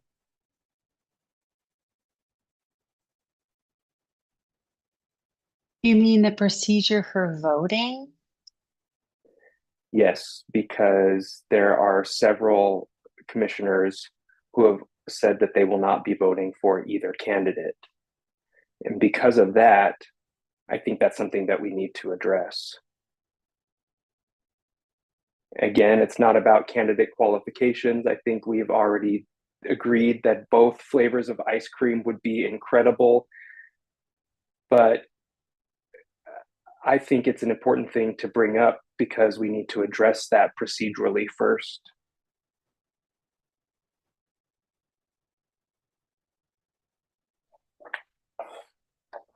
I see a few more hands raised. I think it would be appropriate before we talk about the voting procedures. Just 1 second, Commissioner Goldstein. Just 1 second. Please wait. Thank you. So before we talk about the voting procedures, remember we already have a motion on the floor that was passed that will allow the voting members to share their perspective of the interview process and share their thoughts about both candidates who are qualified for the position. We want each person to share their experience of each candidate. So it's important that we finish that before we move on to discussing voting procedure, if that's all right with you, Commissioner Kidd. Yes, definitely. Thank you. Thank you. Commissioner Goldstein. And I'm happy that you mentioned that. I was going to say that I agree with Commissioner Kidd. We need to talk about the voting procedure, but we do have a motion on the floor. So I'm happy that you said that. We need to make sure we get through everyone as they talk about the candidates. Now, I will take the opportunity to speak about the candidates. I am a deaf representative, which means I am representing the deaf community. And like Diana mentioned, I have to say that the two candidates that we have, I think it's great that they've applied for this position. We welcome their involvement and advocacy in the deaf and hard of hearing communities as far as addressing access needs. But this is the top position in the agency, and it's a whole other animal. As you know, the National Association of State Agencies Serving the Deaf and Hard of Hearing identified 28 state agencies that have a similar function to ACDHH. And out of all of the directors of those 28 agencies, the directors are either deaf or hard of hearing in the position of director. I believe there were also gaps in the search process. Input was not sought from the deaf community. Yes, there were two important stakeholders involved, but the primary stakeholder is the deaf community. Whatever ACDHH does has an impact on the welfare of the community when it comes to communication access and removing barriers. So the deaf community has a strong interest in knowing who will lead ACDHH. With that in mind, it's hard for the deaf community to sit back and accept a hearing person in the position of director. There are intangibilities that we have to consider as the individual becomes director, and they're going to the legislature and they're advocating for the deaf and hard of hearing communities. Legislators will look and see that there are individuals, they might look at it as a community that needs help, and they may patronize the deaf and hard of hearing community because there is a hearing person in that position, and the deaf community appears as if they need a hearing person to help them out. That's an intangibility that we need to think about. If a hearing leader is trying to advocate for access and they fail, they will go home and move on with their life as usual. A deaf and hard of hearing person will continue to face barriers in their life, both at home and outside of the home. They don't have the same life experience. And in today's world where technology is changing so fast, we have barriers to video accessibility, communication accessibility, when it comes to using the phone. These are things that need to be thought about and addressed. So for that reason, I think it is important to have a deaf person be the executive director of the Arizona Commission for the Deaf and Hard of Hearing.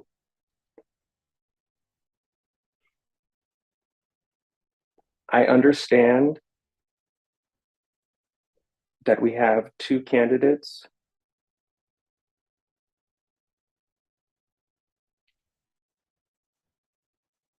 We had one candidate who was deaf, Nikki Sukup, and one candidate who was hard of hearing, Rob Vorek, both of whom were qualified. But I want to know why they were not nominated and moved forward within the process. Like Commissioner Kidd said, I feel like I have limited information, limited history. Maybe they weren't the best fit, but how do I know? It's hard for me to accept either of the candidates at this point. So I have to say, with regret, thank you for their service, but I would have to say I could not vote for either of the candidates. I would have to vote against them. Thank you. Thank you, Commissioner Goldstein.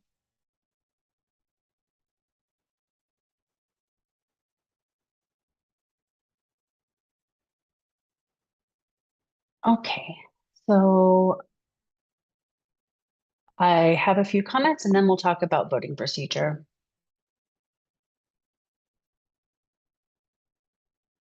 I'd first like to explain my role. I have been on the board for 7 years of ACDHH. I started as a deaf representative. I worked as the board secretary, and over the years, I have moved through board positions. Now I am currently the chair of the board. It's been a very interesting journey over the last 7 years. My role with ACDHH is the DES representative. I represent the Department of Economic Security. But what I'm going to say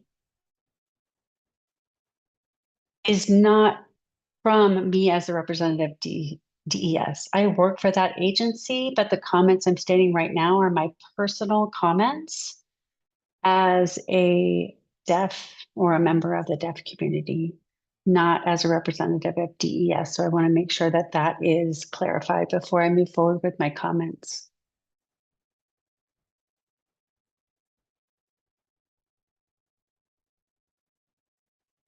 When we were asked to be on the personnel committee,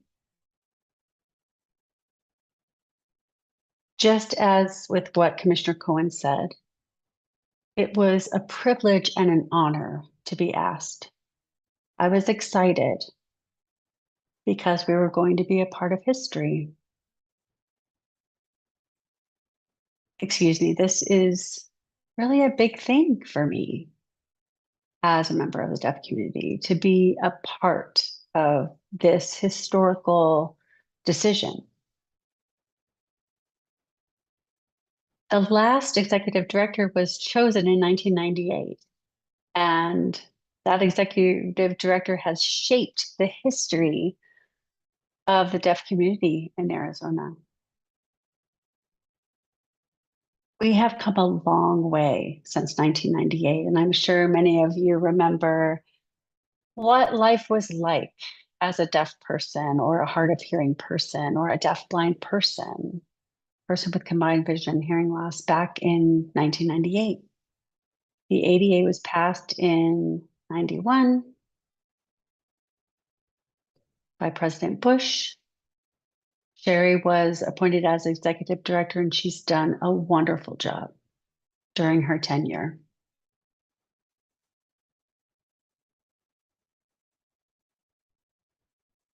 What I recognize is that she has very huge shoes to fill.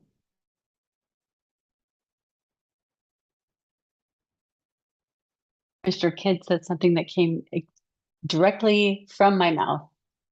We need to appoint someone in this high level position as executive director. That individual is the face of the agency, the face of the community.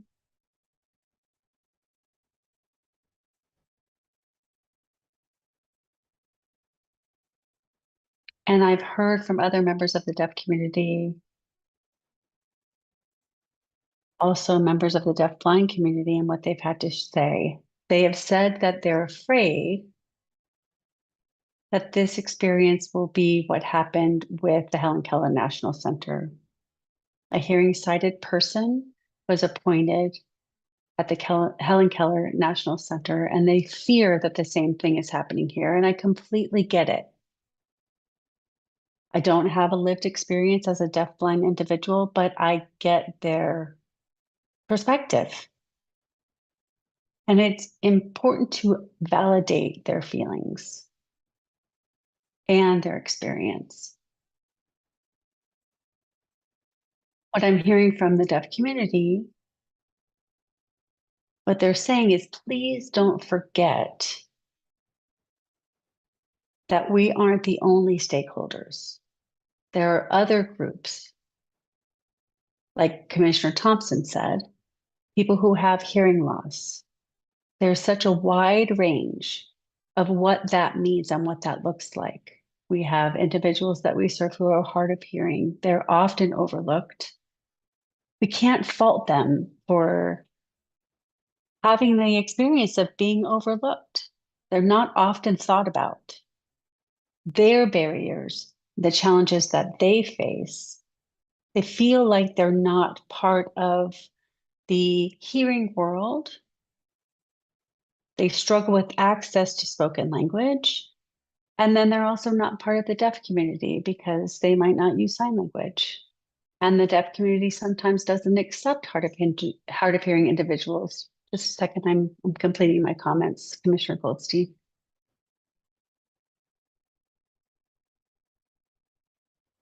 Commissioner Goldstein, can you please lower your hand? I want to finish my comments, thank you. The deaf community at times thinks that hard of hearing individuals have access, but they don't. Often deaf-blind individuals don't feel like they fit in the communities. and individuals who have combined vision and hearing loss and don't use American Sign Language, it's very important that we choose someone as executive director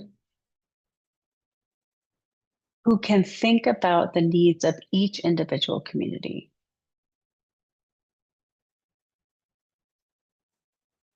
And how each individual community's feelings can be validated, as well as their experiences. How can we help each of the communities have access to information, resources, connection to different networks and services, and the like? My vision of a person who will be the executive director will meet the needs and be able to serve every population. It's really critical to think about that. As for both candidates, they're both highly qualified.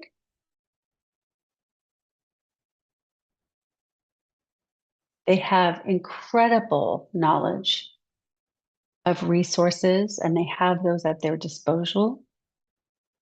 Suke Kanaipal has so many vast experiences in the community. She's interpreted for Sorensen. She oversaw an independent living program in Wisconsin. She was a manager for Sorensen in Milwaukee. She interpreted for Sorensen Relay Service. She also was the assistant program manager for VR. So she recognizes barriers that deaf, hard of hearing, deaf, blind, and individuals with combined vision and hearing loss face. She fully understands the needs of the job through her varied experiences. She's been a member on various boards, not focusing mostly on rehab, but she was on the NAD board, the SWID board. Now she is a member of the ASDB board. She was the chairwoman on ACDHH board. She has board experience. She knows what the board expects from her if she were to be selected in this position. She has a good relationship with various state agencies, including ASDB and others. She's well versed with the state personnel system. Carmen Green Smith is a phenomenal deputy director. And excuse my language, but she also knows her shit. She knows how to connect with people, to connect to resources, to work with a variety of stakeholders. She's an incredible advocate for the deaf community.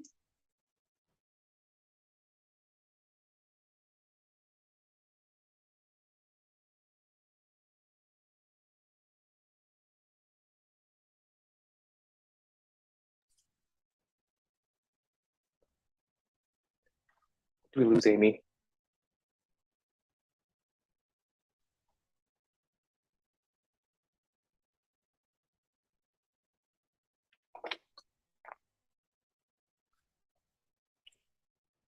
Justin, can you take over? Okay.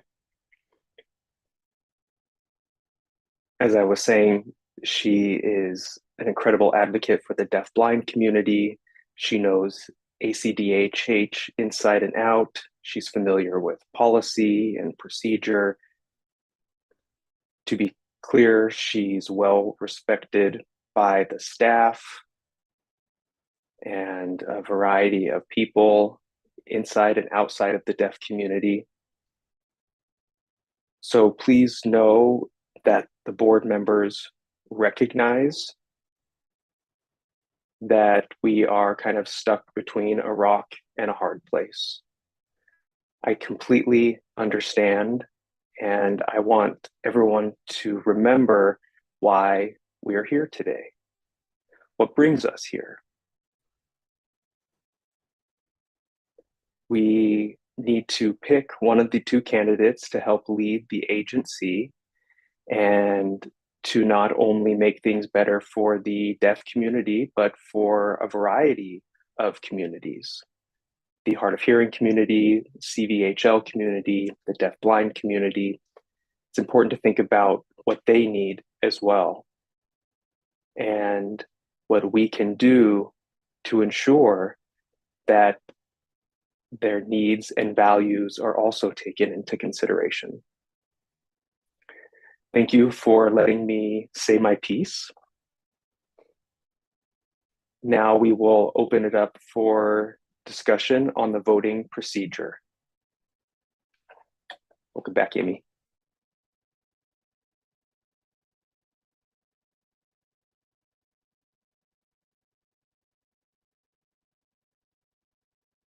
Anyone like to open the discussion on the voting procedure?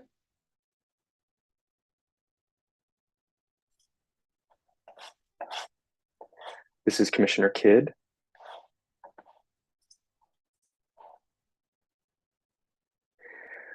As I mentioned, we have several individuals who have mentioned that they will not be selecting either candidate. So do we have to vote, and do we have to meet a quorum with our vote? If we don't meet quorum, what happens? I want to clarify that question.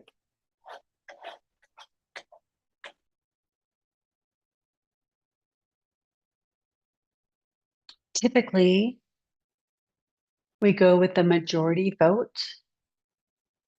So think about how we do votes for interpreting licensure. That's the typical procedure. Majority vote. Just a second. We have a lot of hands raised. So Commissioner Kidd, Commissioner Bolmartich.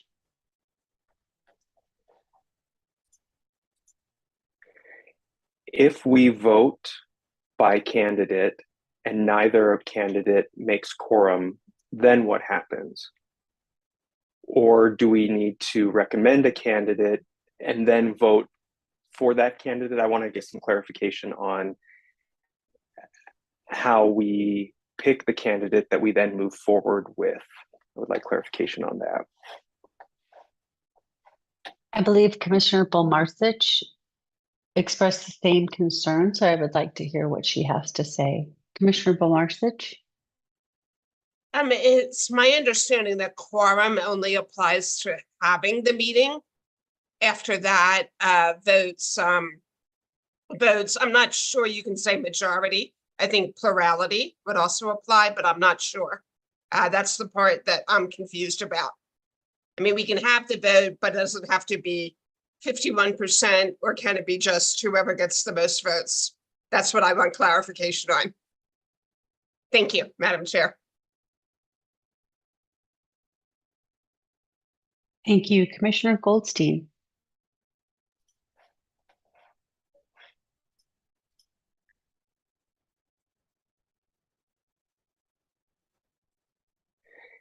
It would be inappropriate to determine a winner based on plurality, a plurality vote.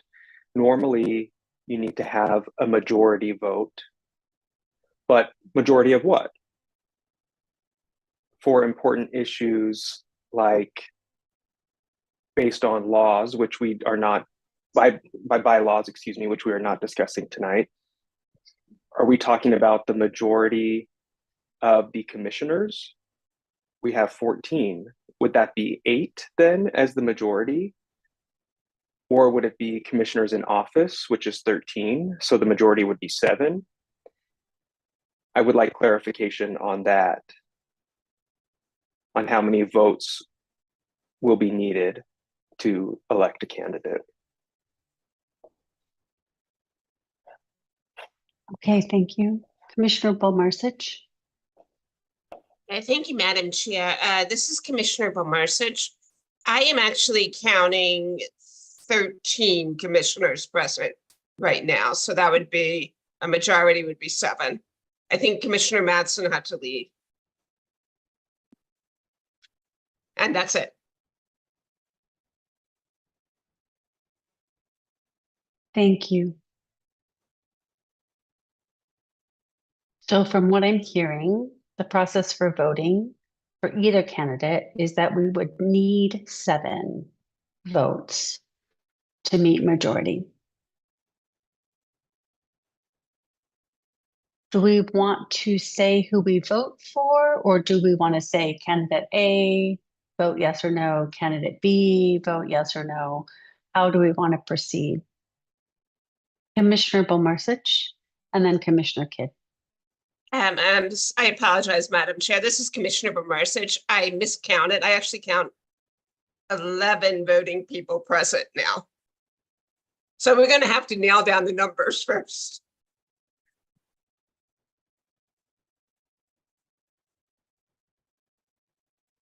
Sounds good. Commissioner Kidd?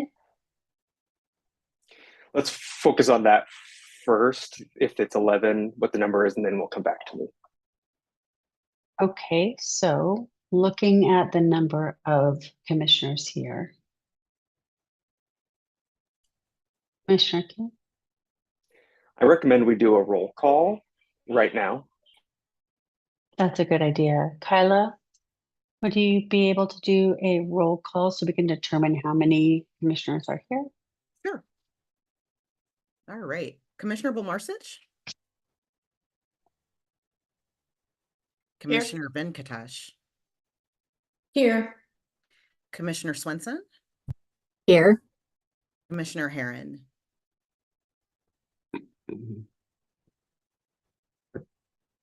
Here. Commissioner Kidd?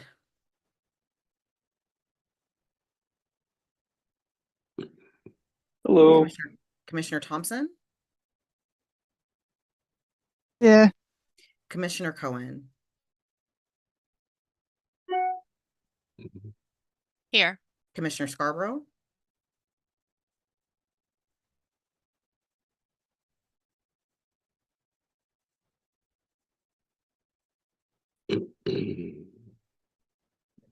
Commissioner Scarborough, are you here? I'll come back to her. I do see her still on the list, but Yeah, okay. coming back to Commissioner her. Williams?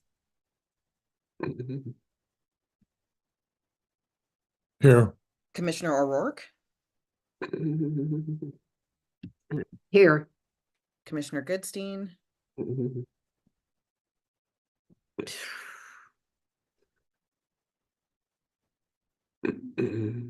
Here. Okay, and I see Commissioner Scarborough back, so Here. Yes. that's who, and I don't believe that Commissioner Madsen is here. Commissioner Madsen? No. Okay. I don't see Commissioner Matson. Thank you. So that's a total of how many commissioners? Is that 11?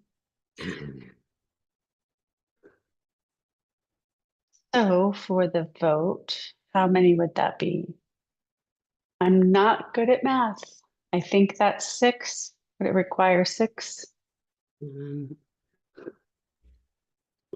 I will have to leave, actually. This This is is Commissioner Commissioner Scarborough.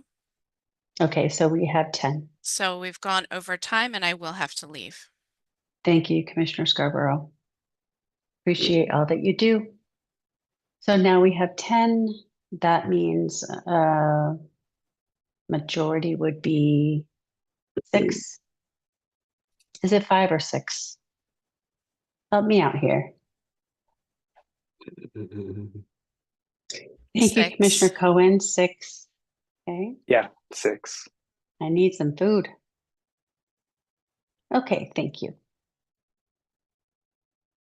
We have 2 hands raised. Please be as brief as possible, Commissioner Goldstein. And then I saw Commissioner Thompson.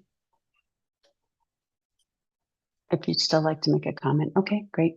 Commissioner Goldstein? So what would quorum be? How many people for quorum? I believe it's 8. 8. This is Kyla, yeah, 8. Okay, so if 8 meets quorum, 8 makes quorum, that means that's pretty common for motions to pass with at least 8. But if we're talking about the executive director position, we're talking about 6 individuals out of 13 or 14 total commissioners. To me, that doesn't make sense. I think we need to go by the number of commissioners in office, which means 13. So I think we stick with 7 in order to make the decision for executive director. So I move that the candidate must have at least 7 votes to become our executive director.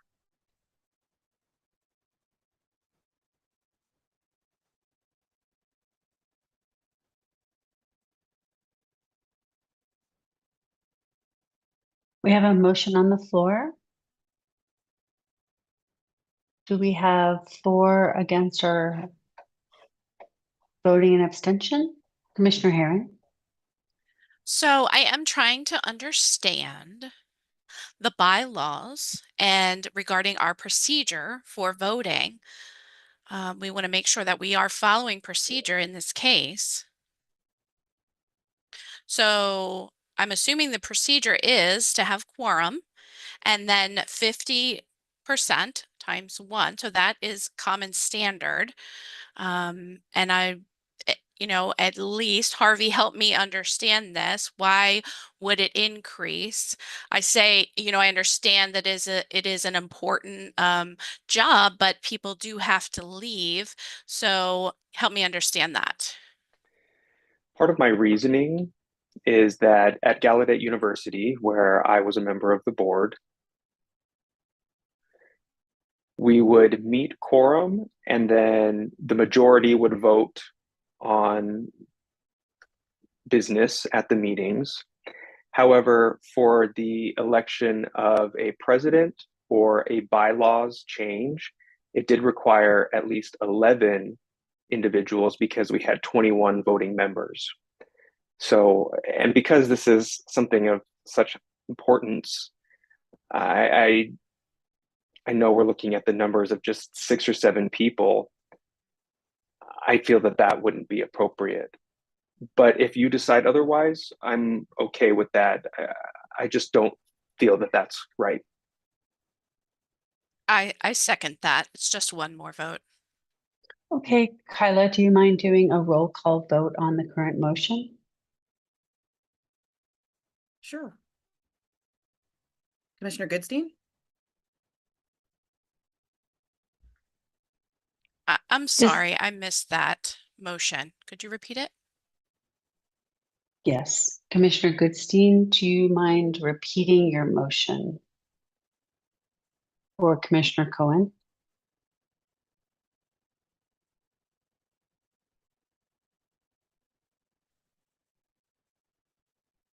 I move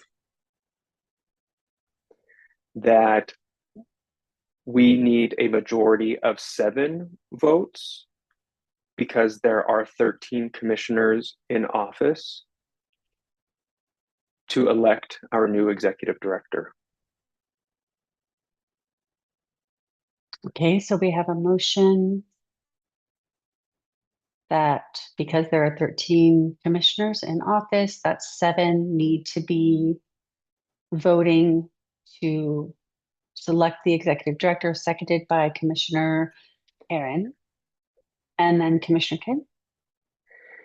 I do have the bylaws available that I can reference if you give me just a couple of seconds to find what I'm looking for. I just want to make sure that we're not getting ourselves in hot water. Sure.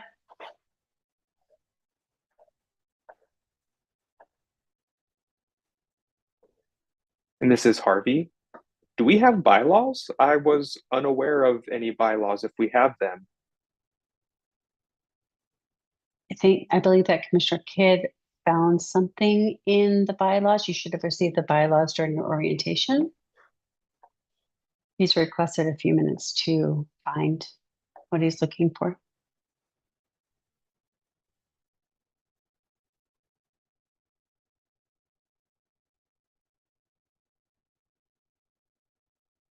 Can we have Elise jump in here and see if we need to reference the bylaws because I'm still looking through them. Sure, Elise, are you here? I am here. This is Elise. Can't give formal legal advice in open session, but just generally, I would say, yeah, I think Commissioner Kidd's looking through the bylaws would be a good place to start. Thank you.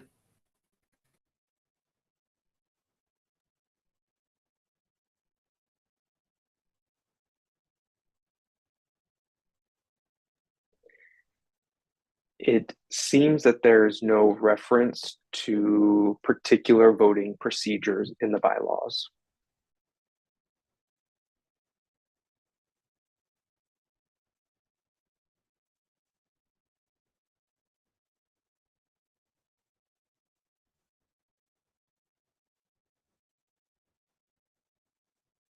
Okay.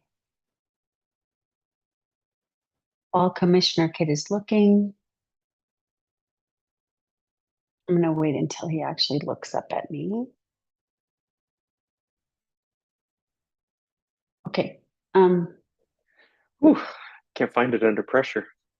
That's okay. Historically, when the commission votes, we make sure that we meet quorum, which we have met. We currently have 10 commissioners, and we typically go with a majority vote. Even if for important matters as such, some organizations have special rules related to 2/3 and things like that. If I believe not, we should go with the majority. we would need to follow the bylaws. So I guess the motion is then dead. Yes, I'll withdraw my second. Okay, Commissioner Bomarsich, you've had your hand up for a while. Yes, thank you, Madam Chair. This is Commissioner Bomarsich. I think this is a matter where we'd be best served to go into executive session and ask the AAG. So I move to do that. But we have to vote on the first motion first.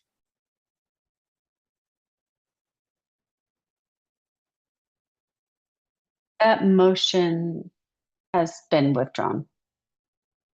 Or it's dead. Oh, okay. All right.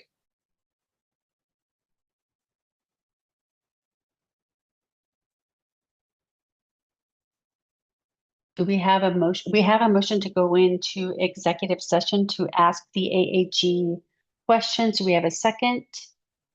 I second Commissioner that. Kidd seconds. Kyla, can you please place us in executive session?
Paula, this is Sabrina. Are you here? I can hear you. Hey, Jen needs to be. I'm assigned, so I just give me a few minutes. Oh, okay. Okay. Okay. Sorry. I thought you were in there, not assigned. I Perfect. Thank you apologize. so much. Yeah, no problem.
Okay, Kyla, do you mind doing another roll call to make sure that we have the commissioners here, and then we will move forward with the voting process? Okie dokie.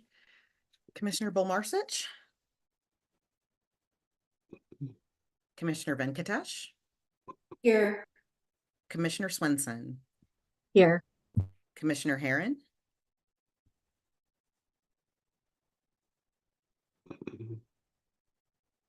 Here. Commissioner Kidd?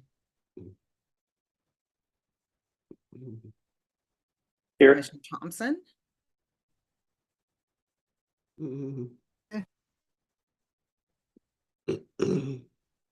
Commissioner Cohen?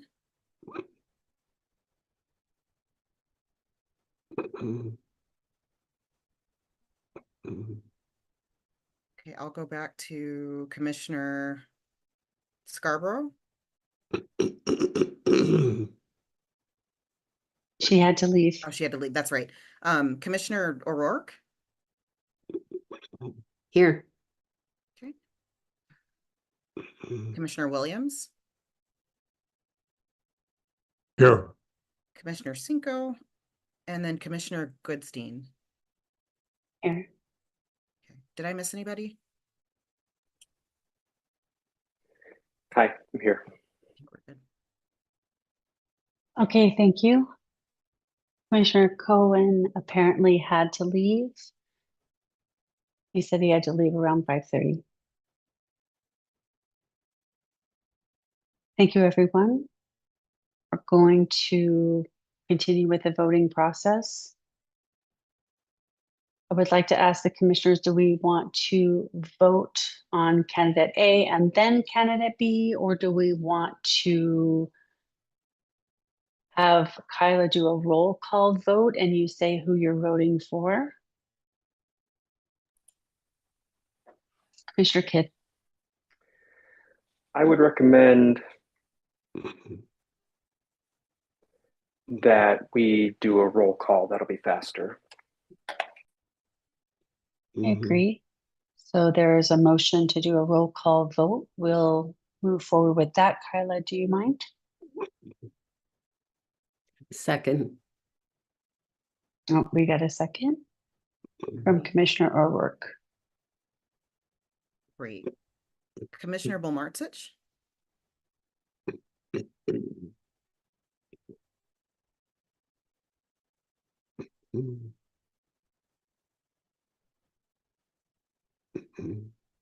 Commissioner Bolmarsich, okay. I'm sorry, we need to ask a question first. What are the options for voting?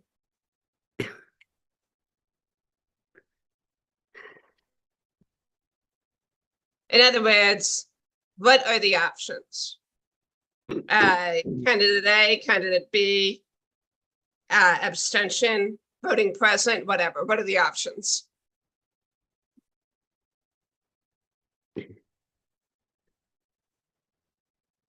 Commissioner Kidd mentioned that we're doing a roll call, so you vote who you would like to vote for, or you can vote in abstention. Correct. Okay. A, B, or abstain. Right.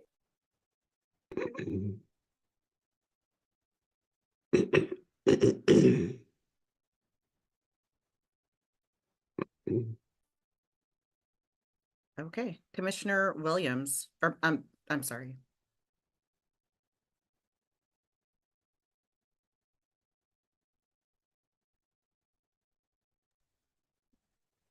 I'm sorry, can you, I'm having a little trouble here without the captions. But when you called my name, are you starting the roll call vote? That's correct. So we name whoever we're voting for or abstaining? Okay. I would vote for Carmen Green Smith.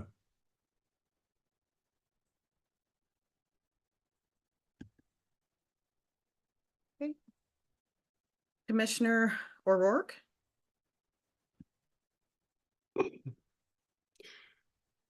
I vote for Carmen Green Smith. Okay. Commissioner Venkatesh,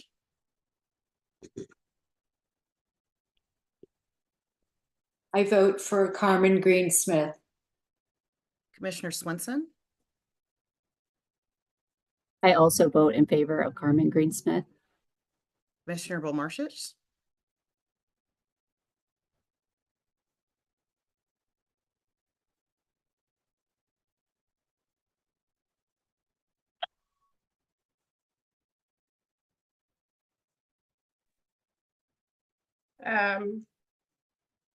Abstain. Commissioner Thompson,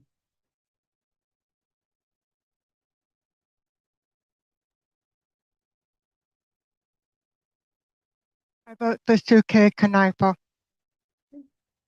Commissioner Goodstein,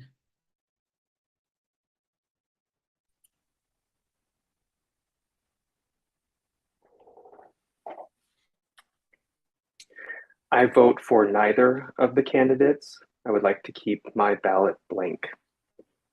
Commissioner Kidd,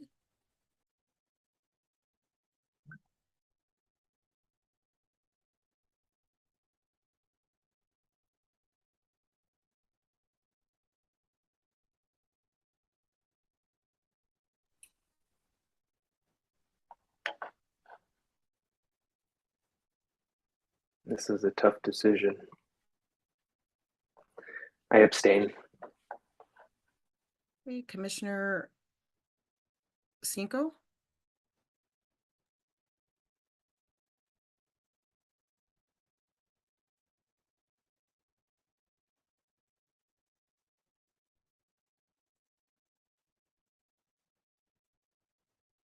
This is a very difficult decision.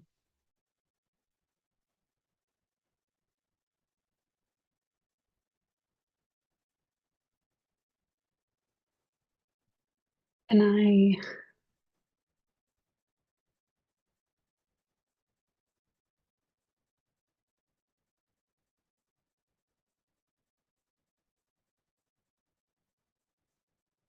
going to have to abstain. is there anybody else who hasn't had a chance to vote?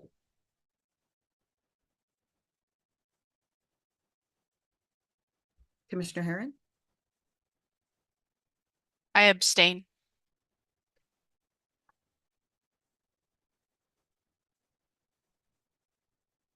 I see Commissioner Kidd has his hand raised. Sorry, I'll wait until after the formal vote. I think that's it for the commissioners, unless somebody else has not had a chance to vote. I think we're good, yeah.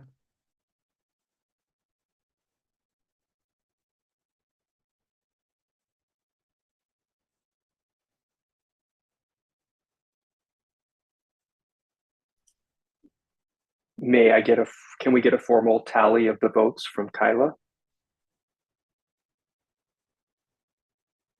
Sure. So 4 voted in favor of Carmen Greensmith, 1 voted in favor of Sue Kay, and then 5 of you did not vote or abstained.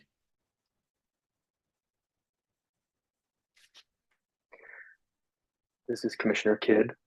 So are we going to now discuss next steps? Because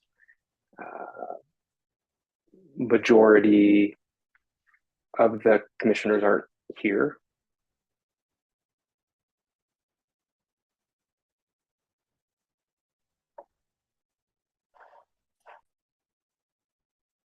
Commissioner Bolmarchich. There are 10 commissioners here and 3 left. It is possible that those 3 could change the vote. Commissioner Scarborough, Commissioner Mattson, Commissioner Cohen, and did Commissioners, I think Commissioner Swenson voted. So I don't know what to do. Is it all back to you, Madam Chair?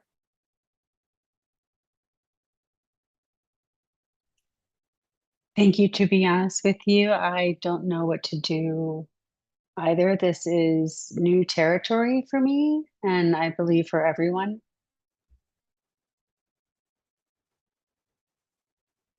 Commissioner Kidd and then Commissioner Herron.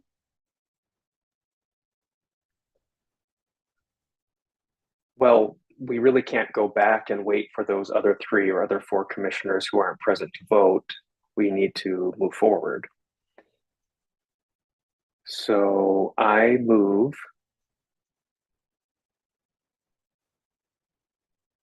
Just a second, Commissioner Kidd. Don't know if we have other options, but I feel like we're at the point where we have to move to accept today's results as is, and the winner would be no one because of the abstentions, and then we would have to revisit the search process. I have some additions, but I want to open up with that motion first. We need to follow the bylaws is what I would like to say. This is Commissioner Herron. With everyone leaving and quorum, we need to follow the bylaws. Right, we don't have a quorum. Majority of us have voted, who are here have voted in abstention. Is there a motion on the floor because of the abstention votes that we continue a search? I recognize Commissioner Goodstein. I move that we reopen the executive director search and we wait until a further meeting on how to go about it. This is Board Chair Cienko. Okay, so I want to remind the board that if we are starting this search process again, understand that, remember that Sherry Collins, her last day is January 31st.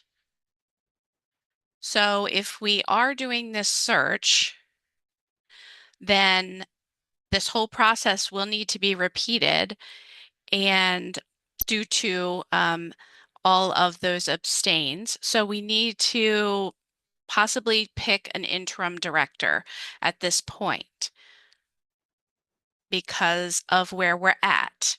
So this is all new. It's new territory for everyone. Commissioner Balmerich.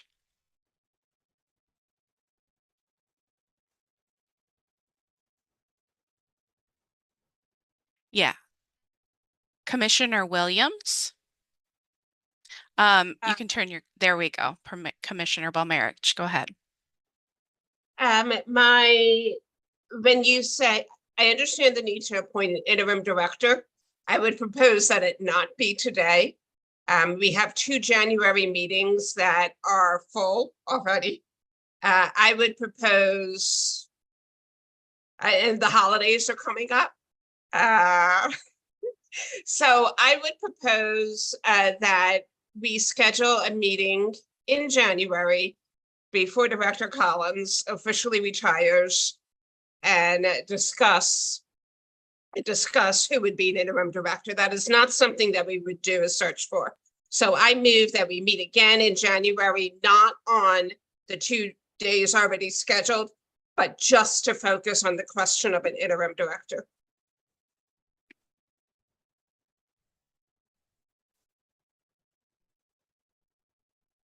Okay, thank I you, second Commissioner that. Balmerich.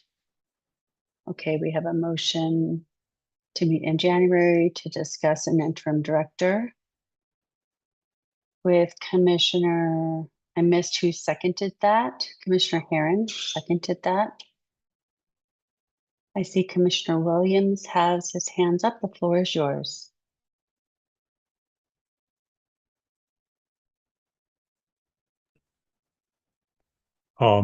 I think I agree with Commissioner Bolmarich. I was going to offer a possible solution, but it's probably better we done as a group. I was going to offer something if we get a complete stalemate, but if we're going to discuss it in January, that would probably be the right answer.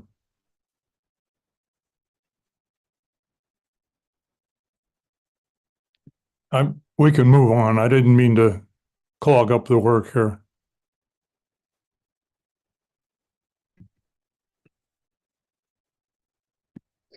Not at all. You're fine, Fred. Thank you. Commissioner Kidd.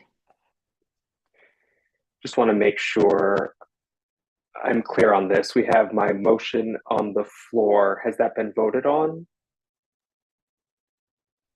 To reopen the search? Okay. My apologies. We have the motion To to reopen the reopen the search. search. But we kind of went off track there, so I didn't know if I had a second on My that. apologies. I take full accountability for that. My apologies. So when you mentioned opening the search, I reminded everybody of Executive Director Sherry Collins' last day, and then that moved into the discussion of an interim director. So let's go back to Commissioner Kidd's motion to start the search process again. Do we have a second to that motion?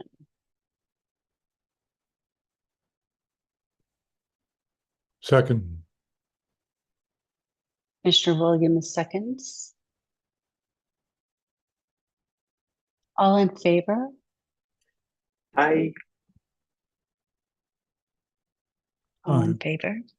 Aye. Okay, so that motion carries. All right, folks, we need to start wrapping up today's meeting. I know it's Friday evening. I'm sure that you have lives that you need to get back to. Some of you have children, some of you are hosting dinner parties. So I would like to take the time to thank the board members for being willing to stay past the scheduled time. I really appreciate your patience and your dedication and commitment to working through this process. I also want to take this moment to recognize both candidates, Sue K. Kneifel and Carmen Green Smith.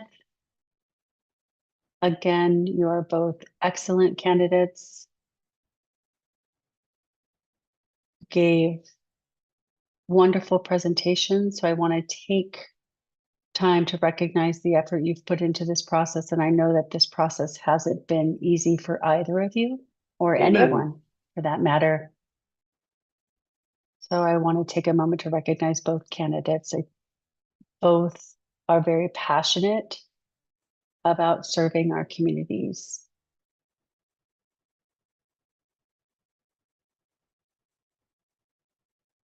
So I think that the board has made a decision on the direction they would like to see it go, and we need to respect that. Thank you again for all you do and for the effort that you have made. If I don't hear or see from any of you, I wish you all the happiest of holidays with your loved ones near and far.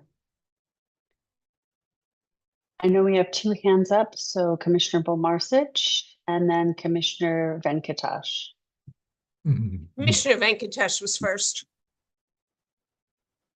That's okay. Go ahead. I was simply going to ask, are we going to vote on having a meeting in January to select an interim director?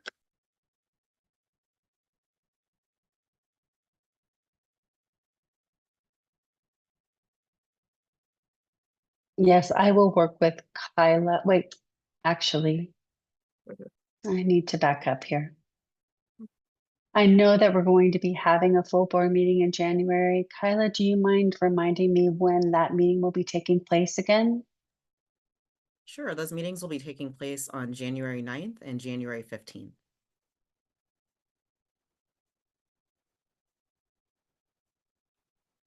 Okay. Do we want to use the January 9th meeting to discuss search for an interim director? I strongly suggested that we find another one because we have so much business to catch up on. That was part of the motion. I don't think it needs to be 4 hours to talk about an interim director. So I would just recommend a separate meeting from the 2 full board meetings. That's fine. I'll work with Kyla She'll send out a poll like we did the last time to find everyone's availability for that additional meeting. Commissioner Venkatesh. Thank you. I was just concerned about opening the board up for legal jeopardy when we did not have all the board, because it went long, we lost 3 board members, and that could have made the difference in the vote. So I understand rules are rules, but it's just a thought that came to my mind as we were losing people due to the length of time.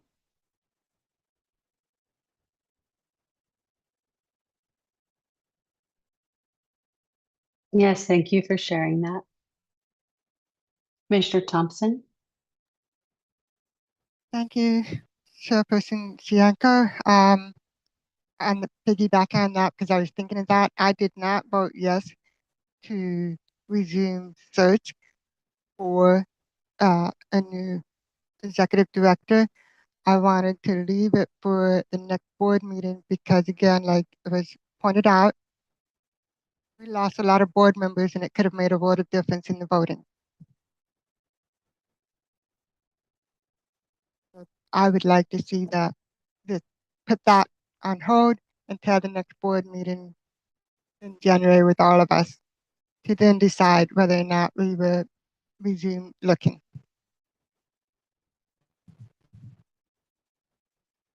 Thank you.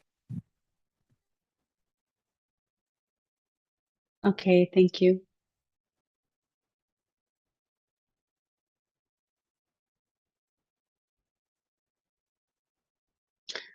Recall that one of the commissioners pointed out that if we meet quorum and have a majority vote, I understand that there are concerns about the commissioners that had to leave because we went over time due to discussion and the complications of this decision.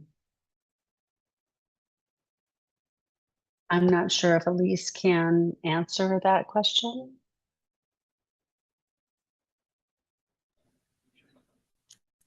I've been listening and I don't have an answer at this time. I'm sorry.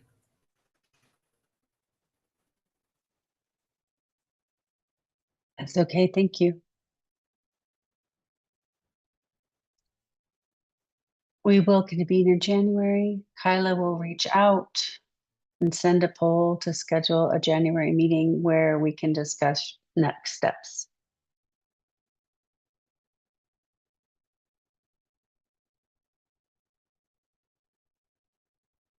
Again, my gratitude to all of you. I appreciate everything that you do. And like I said, I know that this has not been an easy process. I just want to take the time to reiterate the recognition that I have for the efforts you've made. Happy holidays, everyone. Happy holidays and Happy New Year.